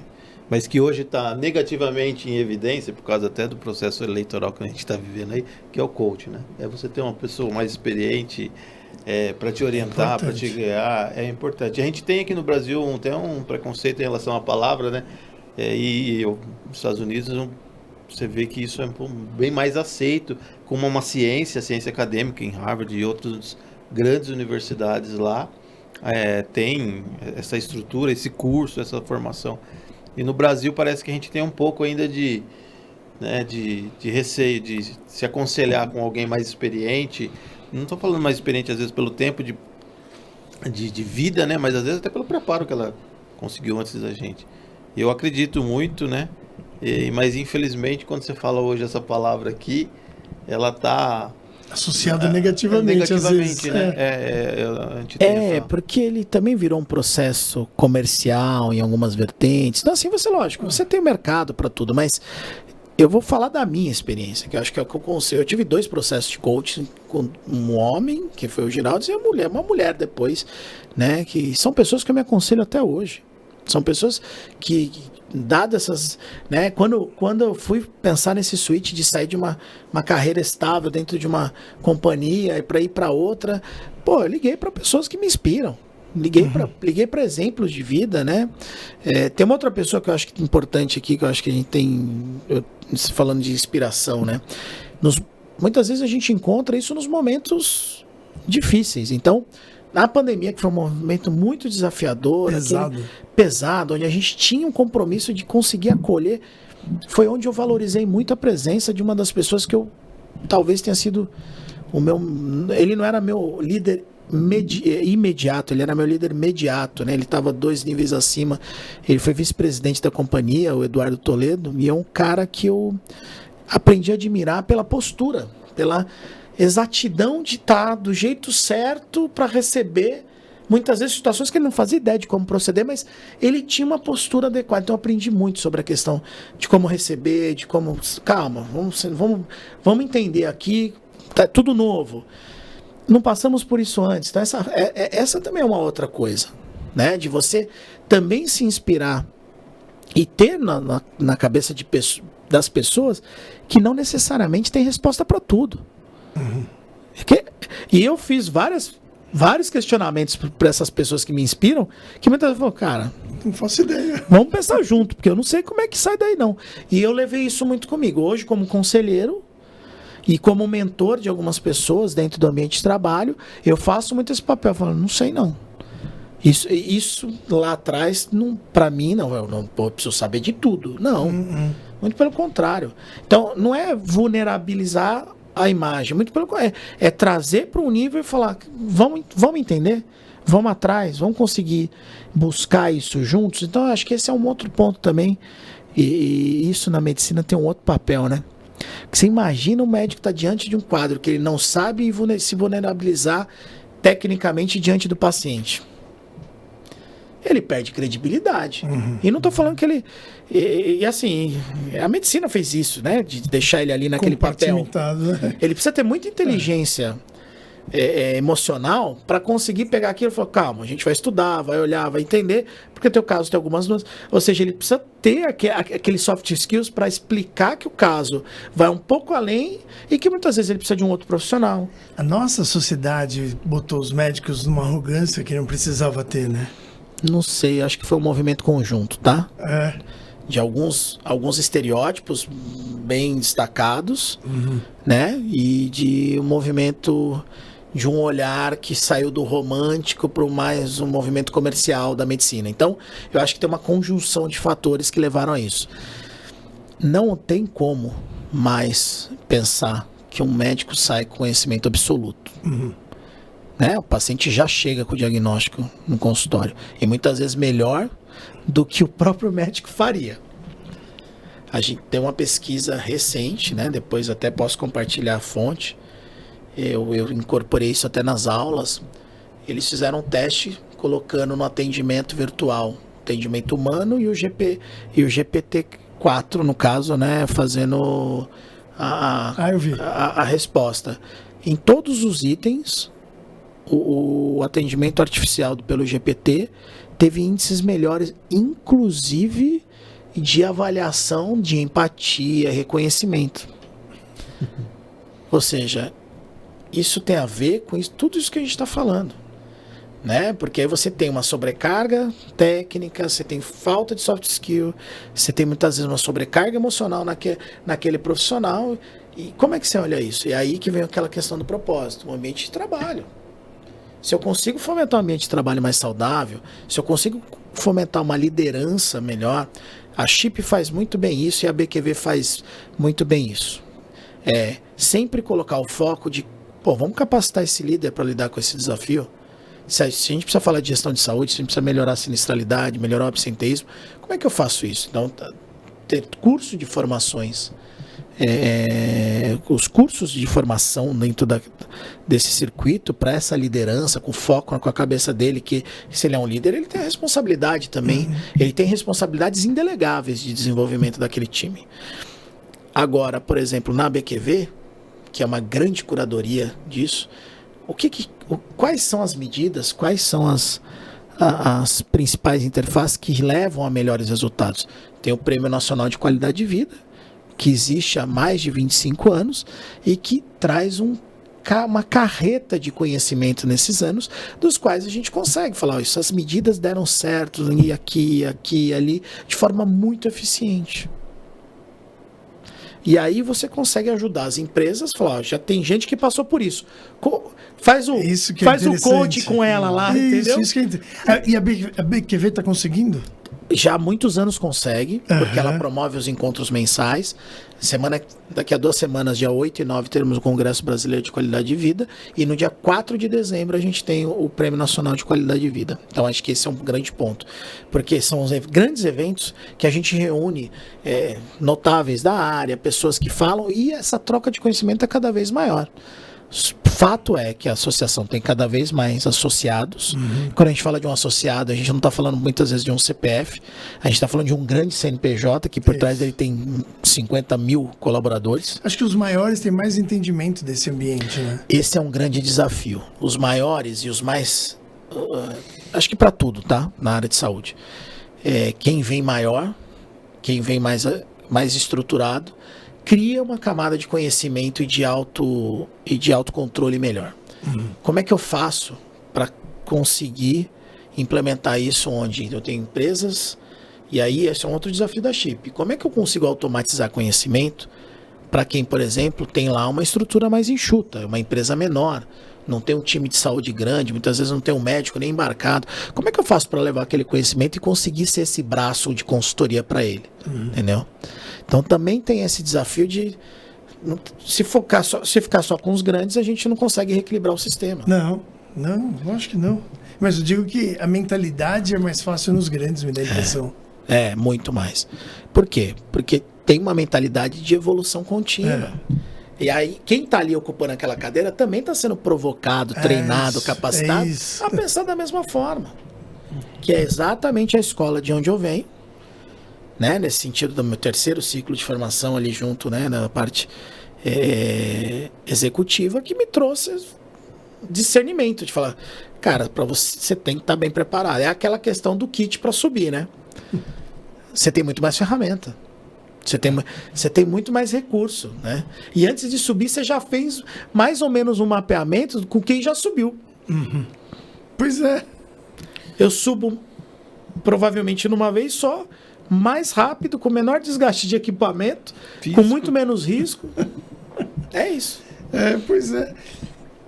Ô Zé, então, mas você está falando um pouco da BQV. Conta melhor um pouco, como que é essa associação? Você vai ser futuro presidente agora? Você é o próximo presidente já? Já foi feita a eleição? Já foi feito tudo? Conta melhor essa história. Bom, até para a gente contar isso, né? A eleição da BQV acontece na semana que vem, né? Ela teve o período de inscrição de chapa, né? E agora a eleição acontece.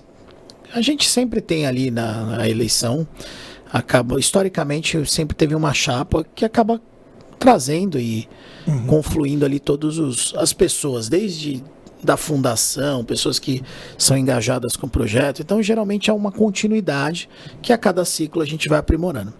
A Associação Brasileira de Qualidade de Vida surge há 29 anos atrás, de uma iniciativa de pessoas memoráveis, né, que inclusive hoje boa parte faz parte ainda do movimento, do corpo, das diretorias, inclusive até existe um conselho curador com esses presidentes que passaram.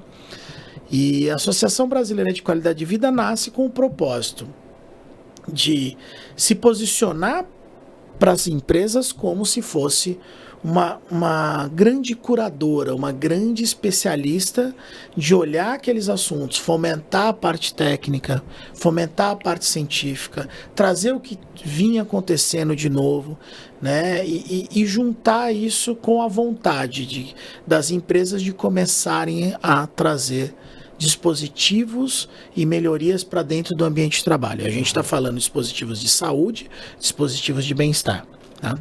Então, como é que se deu isso, né? Então, a gente tem uma década de 80, 90 com um trabalho evolutivo e com uma carga, né, cada vez mais... uma carga de trabalho cada vez mais densa. A gente ganha tecnologia dentro do ambiente de trabalho, então você trabalha, responde e-mail, responde telefone. Então, aquele toque do telefone que alguém te ligava e que o outro ligava e estava ocupado, já não existe. Você está respondendo um Teams, tem mais 35 WhatsApps, mais 412 e-mails, então... Não só no horário de trabalho. Não. Então, você começa a ter uma sobrecarga da percepção do trabalho, não só naquela faixa de horário, mas também que leva para casa, do que se leva para a vida. E aí começa a ter uma preocupação, esse movimento se origina muito forte em países, Estados Unidos, Canadá, Holanda, né, Inglaterra. O que a gente pode fazer para melhorar o ambiente de trabalho? Porque essas pessoas passam a maior parte do dia no trabalho. E se a gente conseguir aqui ter condição de promover, né, descompressões, reajustes daquela rotina, ele vai ter menor sobrecarga e consegue levar isso, né, de uma forma muito mais contínua. O Brasil tem um agravante, né?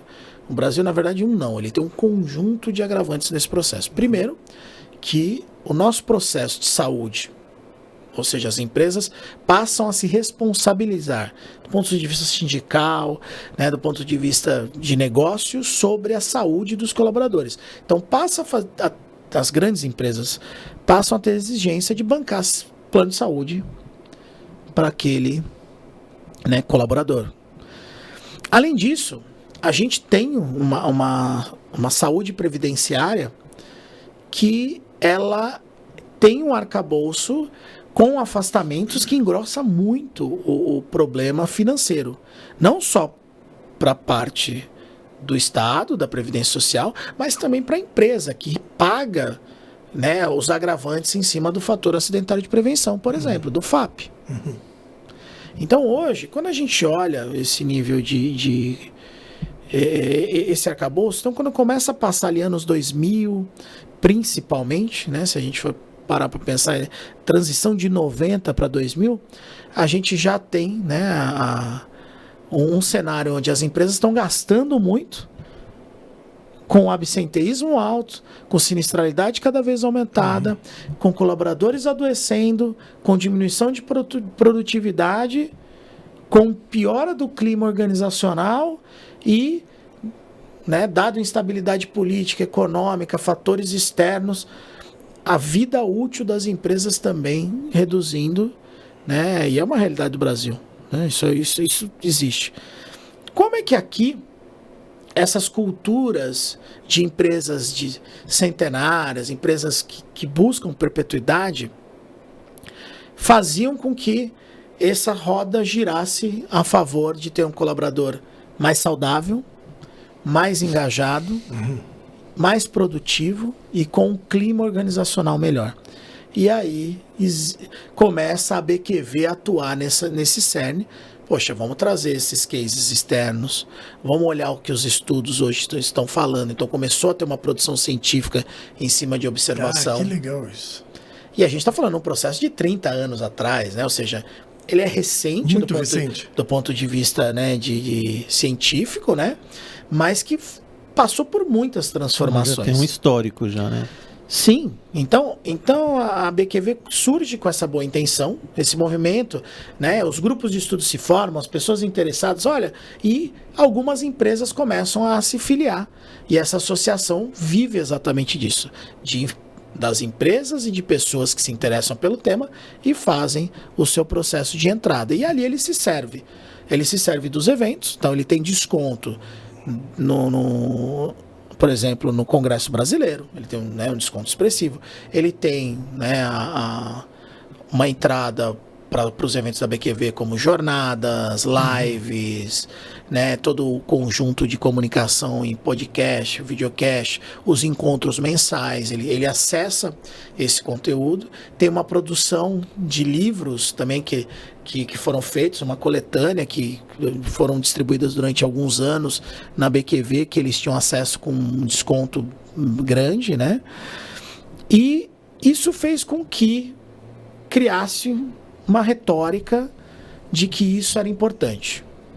E aí, onde é que a BQV foi se encontrando com o tempo? Falou, gente, isso é importante, mas quem que tá traindo quem para esse discurso? É o time de saúde, porque obviamente eram as pessoas mais impactadas. O time de saúde que eu digo eram o médico, enfermeiro, nutricionista, psicólogo, profissionais de saúde que auxiliavam a fomentação de programas dentro do ambiente de trabalho. Esses programas eram pontuais, porque eram investimentos que algumas empresas, até de cultura externa, colocavam dentro do portfólio e colocavam dentro do orçamento. Com o passar do tempo, isso foi crescendo, esse assunto passa a ir para o RH, e isso passa a ir para o C-Level, principalmente para o CFO. Por quê?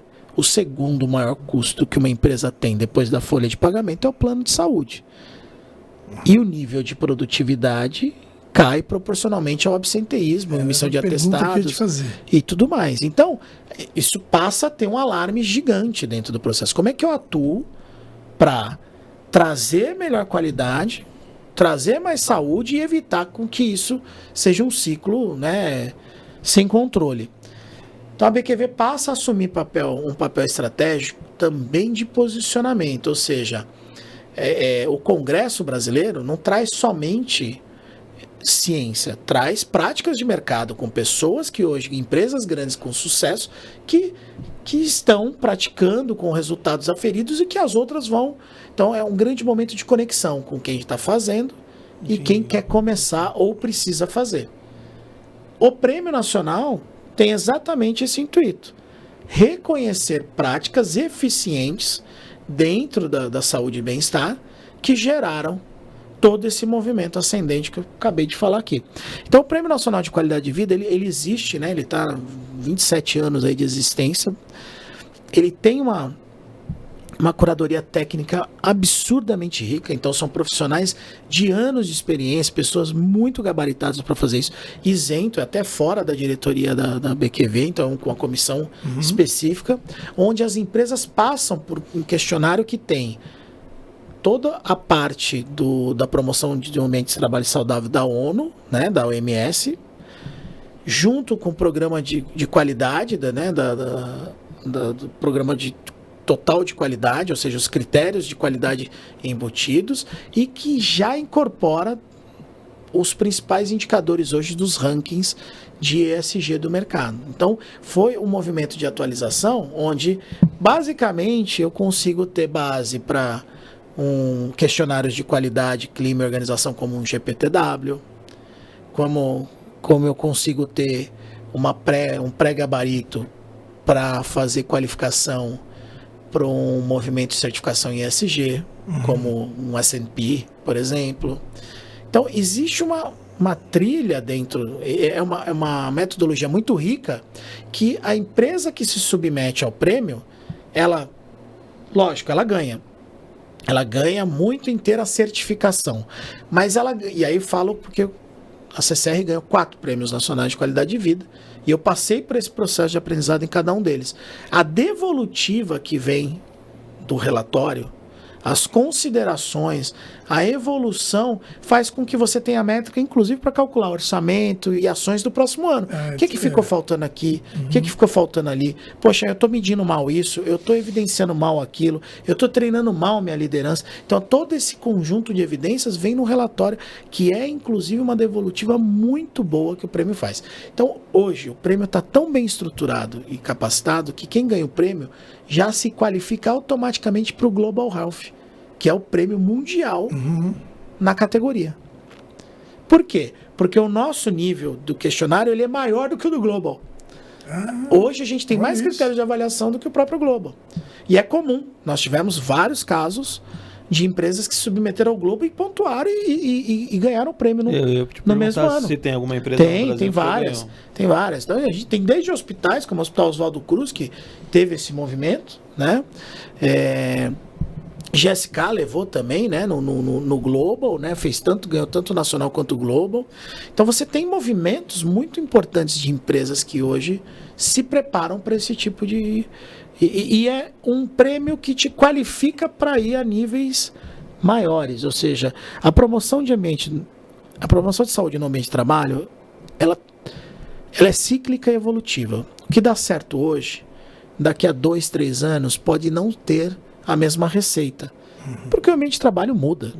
As tendências mudam, as lideranças mudam, né? As forças de mercado mudam. Então, tudo isso tem que ter esse preparo. Então, assim, falando um pouquinho da gestão futura e tentando amarrar, né? A gente fez um ciclo muito importante, né? E eu estive como diretor administrativo e financeiro até atualmente, tenho esse papel.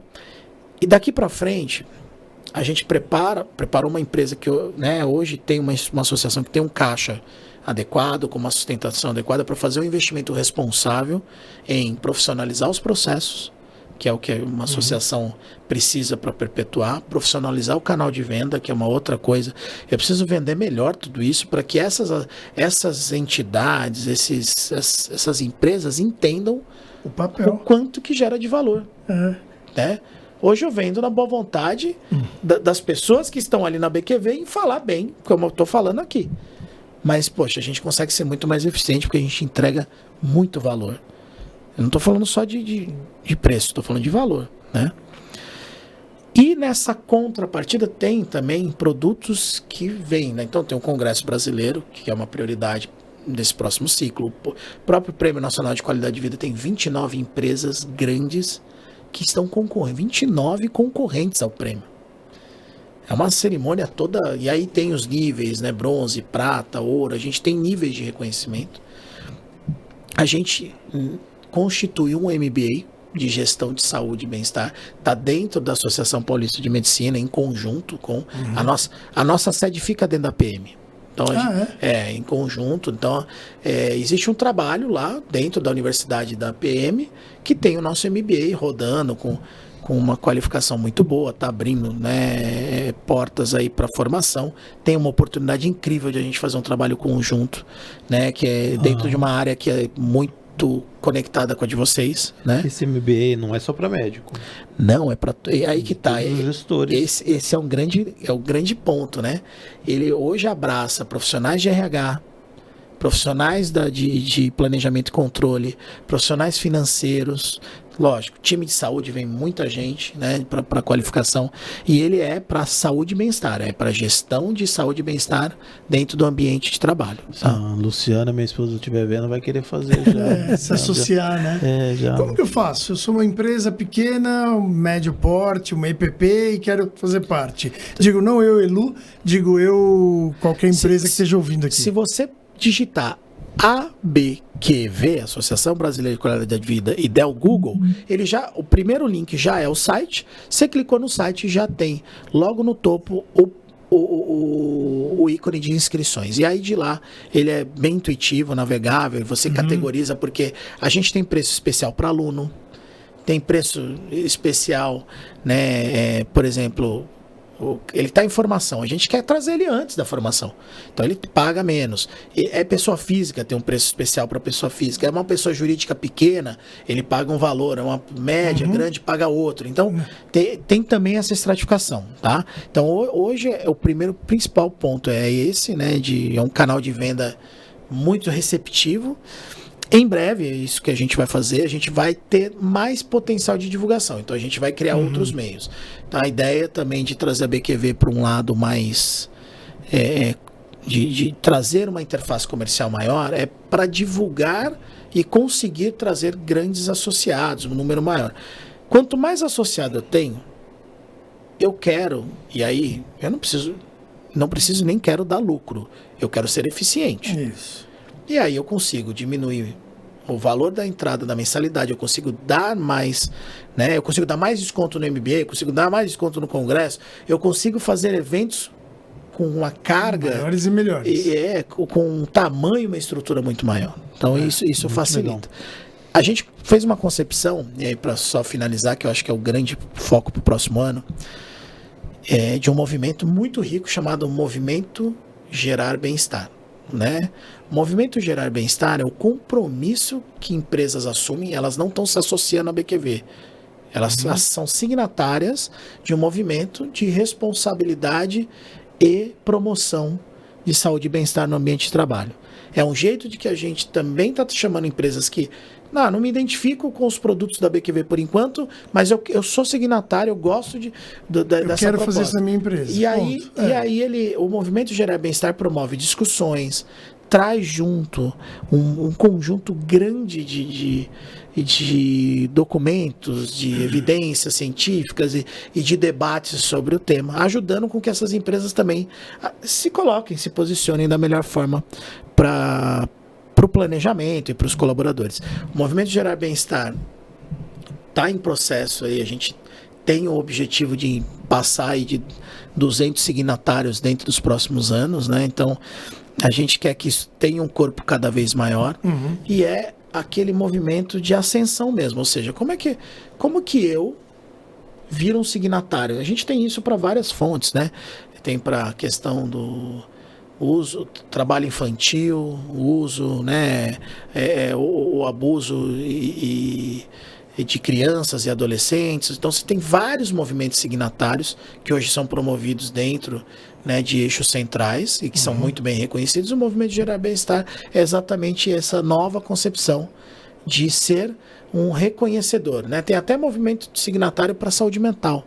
Então a gente quer se posicionar exatamente ali. Como é que uma empresa responsável, que é um signatário, consegue levar isso para outros pontos da sociedade? Isso é muito legal. A gente está dentro das empresas com os treinamentos, né? E temos palestras sobre qualidade de vida, temos um treinamento que há uma abordagem técnica até a tentativa de suicídio, né? Para o mundo corporativo. Porque isso é uma coisa que tem acontecido muito, pela falta de qualidade de vida, inclusive, né, de vários fatores. Mas quando a gente fala, às vezes, de qualidade de vida dentro do ambiente corporativo, vai muito assim, aquela palestra de saúde mental, ou aquela palestra de não ao tabagismo, ao alcoolismo, Vai drogas. muito além disso, né? Mas isso que eu ia falar, vai muito além. Muito. E as empresas não sabem, né? Então, assim, a eliminação do ambiente tóxico no trabalho, de uma produtividade mais, vamos dizer, sustentável, uma série de coisas que eles não fazem, eles não têm esse conhecimento. Então, eu acho muito complexo, né? Porque eu tenho que pegar a entrada do meu colaborador, identificar os potenciais riscos que ele já traz de antecedentes pessoais, de hábitos de vida, de comportamentos. É isso que eu ia falar, de comportamento. Relacionar com os riscos dentro do ambiente de trabalho, para ver se isso tem uma potencialização, se cruzam e pode gerar algum efeito, né? Então, se a pessoa tem algum nível de dependência de álcool Por exemplo. e vai ocupar um cargo de ser um motorista de uma composição, de um trem de passageiros, isso, do ponto de vista de risco, ele é relevante, eu preciso entender.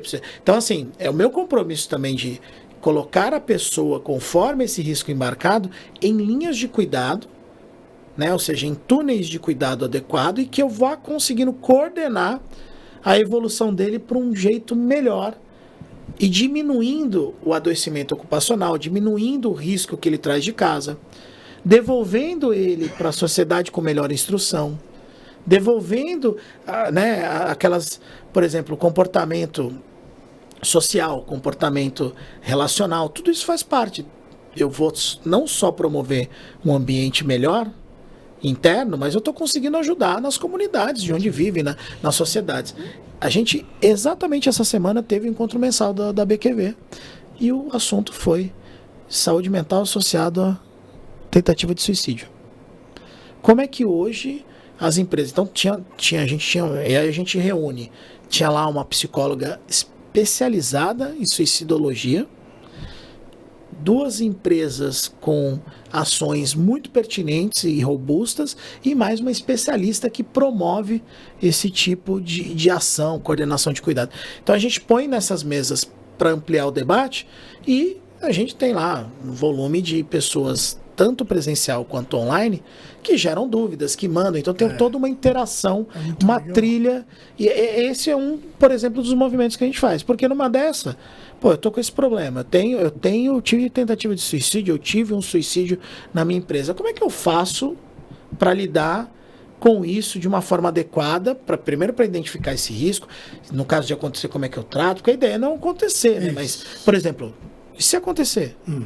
Eu, dentro da área de saúde, vi muita coisa nesse sentido, né? A gente sabe. Então, por exemplo, tem 3 pessoas da minha época de formação que não estão mais aqui, porque se suicidaram. Colegas, tem muitos colegas que passam por isso. Exatamente. Então, assim, por quê? Porque tem facilidade, tem uma carga emocional e estresse muito grande, tem uma facilidade de acesso a alguns medicamentos, tem um vício associado. Então, assim, você tem um conjunto de fatores. Então, você tem que estar olhando para esse nível, você tem que estar olhando para o nível, né? Por exemplo, vamos pegar o policial militar, por exemplo. O quão é estressante e desafiadora a vida daquele oficial, daquele militar, e como é que isso tem que ter um movimento de readequação. Então, assim, isso gera compromisso, e a ideia da BQV é essa, gerar esse compromisso nas empresas, mas que isso transborde em conhecimento, inclusive para o setor público, inclusive para entidades de classe. É ele que vai empurrar, né? É o setor público que vai empurrar. No fim das histórias, assim... Ele pode ser muito bem influenciado por todas essas práticas que estão vindo dessas empresas. E já tem, tá? A gente tem, inclusive, empresas que são, na composição públicas, que concorreram ao Prêmio Nacional de Qualidade de Vida, que promovem saúde e bem-estar e que querem se certificar, que participam das reuniões... Então, assim, você vê esse movimento em alguns... E a gente não está falando de São Paulo e Rio de Janeiro somente, não. A gente está falando do Brasil inteiro. Um outro ponto que acho que é legal, a gente está... Essa gestão já foi muito eficiente, vai ser um outro foco de a gente conseguir ter jornadas regionais para popularizar o conceito. Então, esse ano foi feito no Rio de Janeiro e no Rio Grande do Sul. O ano que vem nós faremos Bahia, provavelmente Brasília e mais... tentar fazer 3 no ano que vem. Está dentro da estrutura ainda que a gente está montando para a próxima gestão. Mas isso tem a ver de fomentar a cultura ali das empresas que não estão plugadas no movimento nacional, são logo Muito regionais. né? E aí você começa a trazer, porque uma vez que ele recebe isso lá, ele fala, peraí, agora eu vou me relacionar com a BQV, porque eu tô vendo o valor nisso. Né? Não é só empresa, foi o que você falou, não é só empresa grande. A gente quer conseguir influenciar os outros níveis também, porque isso é uma cascata, né? Isso é fundamental, né? É aquilo que você falou, é a responsabilidade social, né? Porque quando a empresa ela vai captar o colaborador, ela quer certificar que ele é bom em todas as áreas, vamos dizer assim. Exatamente. Então ele quer o melhor da sociedade. E em tese, quando ela vai devolver essa pessoa para a sociedade de volta, né? Quer seja porque ele atingiu lá a aposentadoria dele ou porque ele vai para uma outra empresa, ela não pode ter sugado toda a energia, a qualidade e devolver ele pior, né? Então, como questões sociais, a gente tem que devolver ele melhor do que a gente pegou. Isso. Né? E a qualidade de vida, essa implantação desse ecossistema todo aí é importante, muito legal. Eu acho que vale a pena um dia vir só para falar sobre isso, porque tá muito ligado com a nossa ideia, né, de levar para o mundo corporativo treinamentos de qualidade que tem muito a ver com qualidade de vida. Né? Não só na parte de saúde mental, mas na própria área de emergência. Sim. Quando eu falo de emergência, a gente acha que a gente está falando só em atender emergência. Não, é prevenir. É prevenir. É Perfeito. colocar a pessoa num ambiente de trabalho que ela não vai sofrer o acidente. É isso. Né? Aí entra os cursos das normas regulamentadoras, né? A capacitação porque isso tudo vai evitar. Tudo gera qualidade de vida no final. A gente teve a ampliação da NR1, né, agora, falando sobre risco psicossocial. Psicossocial, isso. É um desafio. A gente já fez a reunião do mês passado. Foi exatamente para falar disso, né? Foi uma reunião que até eu capitaneei lá e foi muito produtiva, porque assim, é novo, agora veio de fato o impacto, tem um tempo de adequação. Janeiro, né? E próximo ano tem uma virada de chave igual, por exemplo, foi o e-social, né? Para as empresas. Como é que eu automatizo, como é que eu crio as evidências? Tudo que faz essa interface tem que gerar uma discussão qualificada, porque é lógico, você tem um movimento comercial, vai vir um monte de empresa oferecendo tudo quanto é tipo de serviço, né? Mas como é que eu escolho melhor? Como é que eu me aventuro menos? Ou como é que eu crio uma parceria, trago para dentro do meu negócio um programa que de fato eu vou aprendendo com ele e manuseando melhor o meu aprendizado ali, porque a qualidade de vida é isso. A verdade absoluta de você falar, não, vou pegar, vou tratar, vou curar. O que funciona muitas vezes para um colaborador não vai funcionar para o outro. E é essa capacidade que tem que ter, essa né, a pluralidade de você conseguir absorver realidade, desfecho e tudo mais na concepção. A gente fala disso há anos, né? Verdade. Falei, vamos pôr na Ilu, vamos trazer como serviço, como uma consultoria. A gente conversa disso há muito tempo. Nossa. Tem mais de 10 anos já, para falar a verdade. Mas a gente vai ter que pôr em prática agora, né? Que passaram tantas mudanças, né? A sua vida também deu uma guinada. Foi cada hora para uma função nova, né? Até você se adequar a tudo. Tem que marcar um outro pod, mas a gente tem que trazer isso como dentro da Ilu. Se você puder, né? Senão você vai ter que dar os caminhos. Vai ser um prazer. E outra, acho que a gente tem um ponto aqui legal que é o seguinte: vocês já estão muito bem posicionados na geração de conhecimento e ensino. Se tem uma coisa que traz credibilidade é conseguir atuar na formação. Uma empresa, né, como a de vocês, de anos de mercado, com essa credibilidade, tem que usar exatamente esse lastro e esse know-how para conseguir fomentar conhecimentos em áreas diversas. Se você for fazer do jeito que você faz hoje, na atuação da promoção em saúde e bem-estar, eu tenho certeza que você vai usar as mesmas bases para chegar na mesma excelência. Você não vai querer montar um ramo que tenha um resultado diferente do que você faz hoje. Pois é. Então, isso já te traz e te qualifica, porque você já tem uma carteira que te credencia, que você pode levar para ele exatamente esse movimento. Então, é isso. A gente quer que isso passe e que isso transcenda um pouco aquele nível do tecniquez. A gente precisa, que é o que a gente vai falando, do soft skill, daquelas habilidades. Eu preciso formar um líder capaz de identificar que o colaborador dele tem algum nível de distúrbio, relacionado ao ambiente social, ou, sei lá, ao ambiente psicológico. O que aquele líder que está todo dia com ele pode fazer diferença na vida daquela pessoa? Tem estudos que trazem hoje 40% das queixas relacionadas ao ambiente de trabalho, isso para segmentos específicos, tá? Estamos falando de segmento principalmente na parte de segmento financeiro, né? E administrativo. 40% está associado à atuação do líder.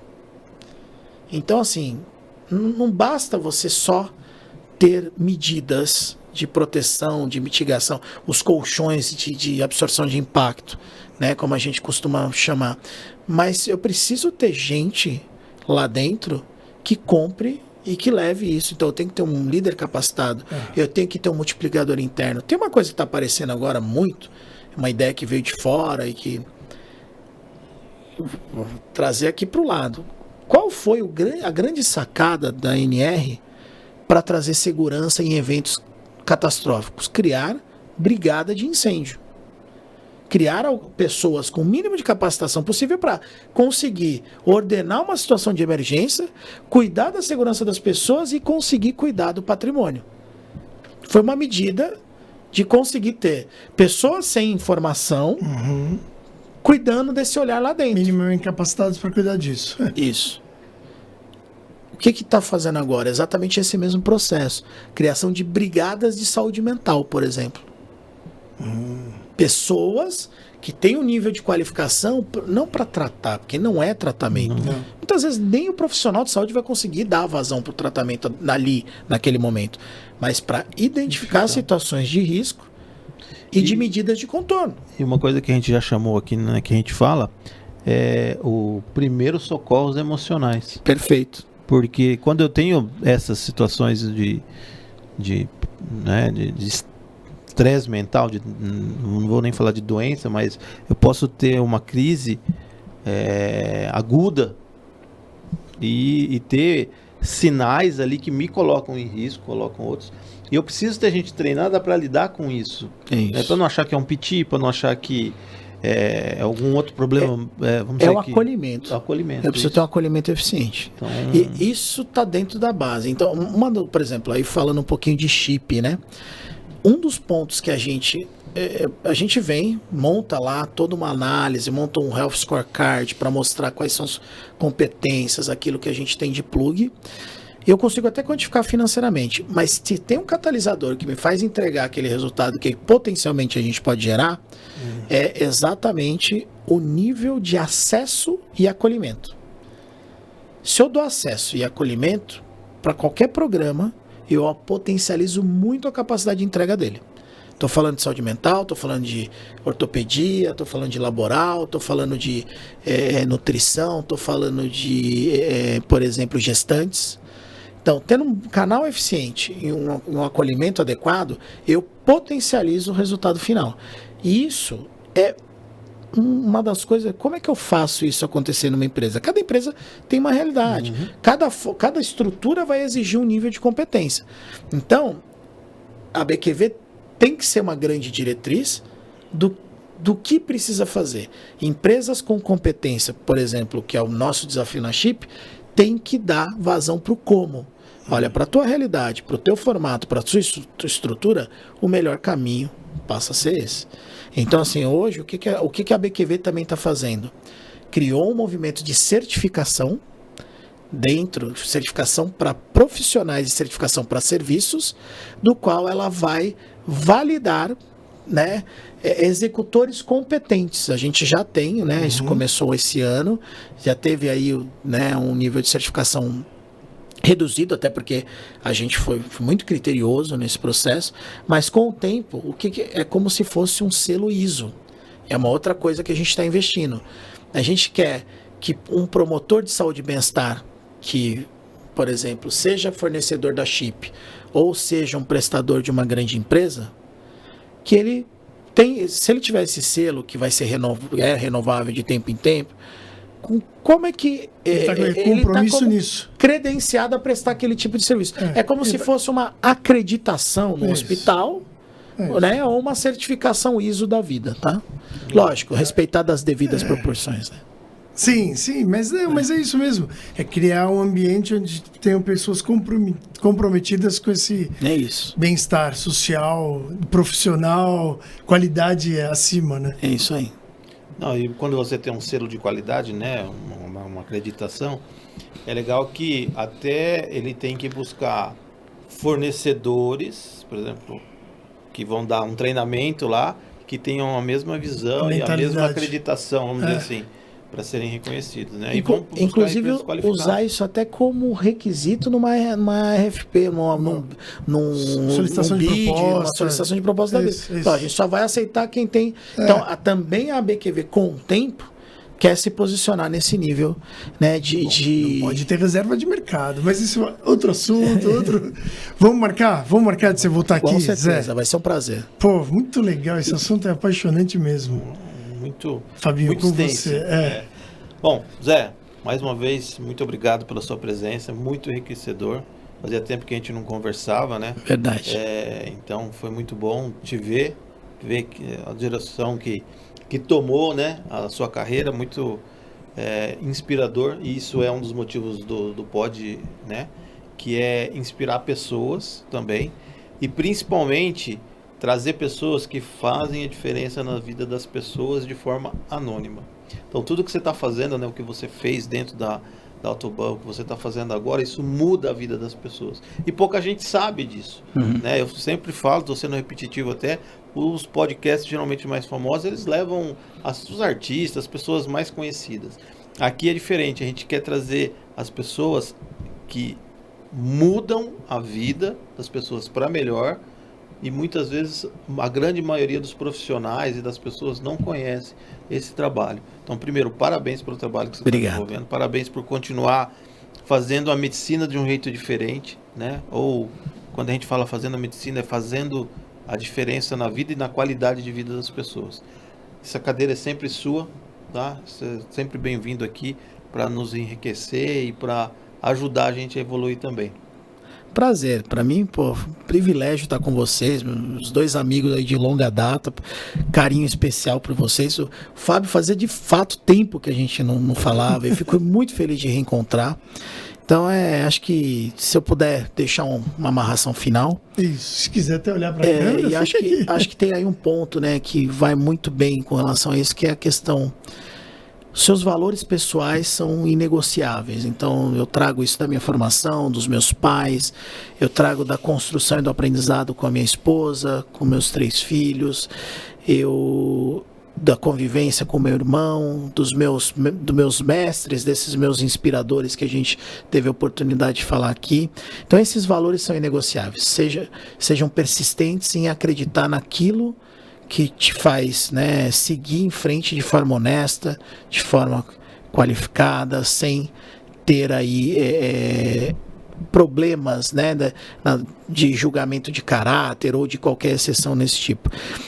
E você tem que buscar ser feliz, e principalmente naquele lugar onde você se identifica. Então, os valores institucionais, os valores de onde você atua, trabalha, de onde você desenvolve suas atividades, sejam atividades profissionais, atividades que você está ali executando de forma voluntária, precisa estar acoplado. São valores institucionais que devem ser compatíveis com o de vocês.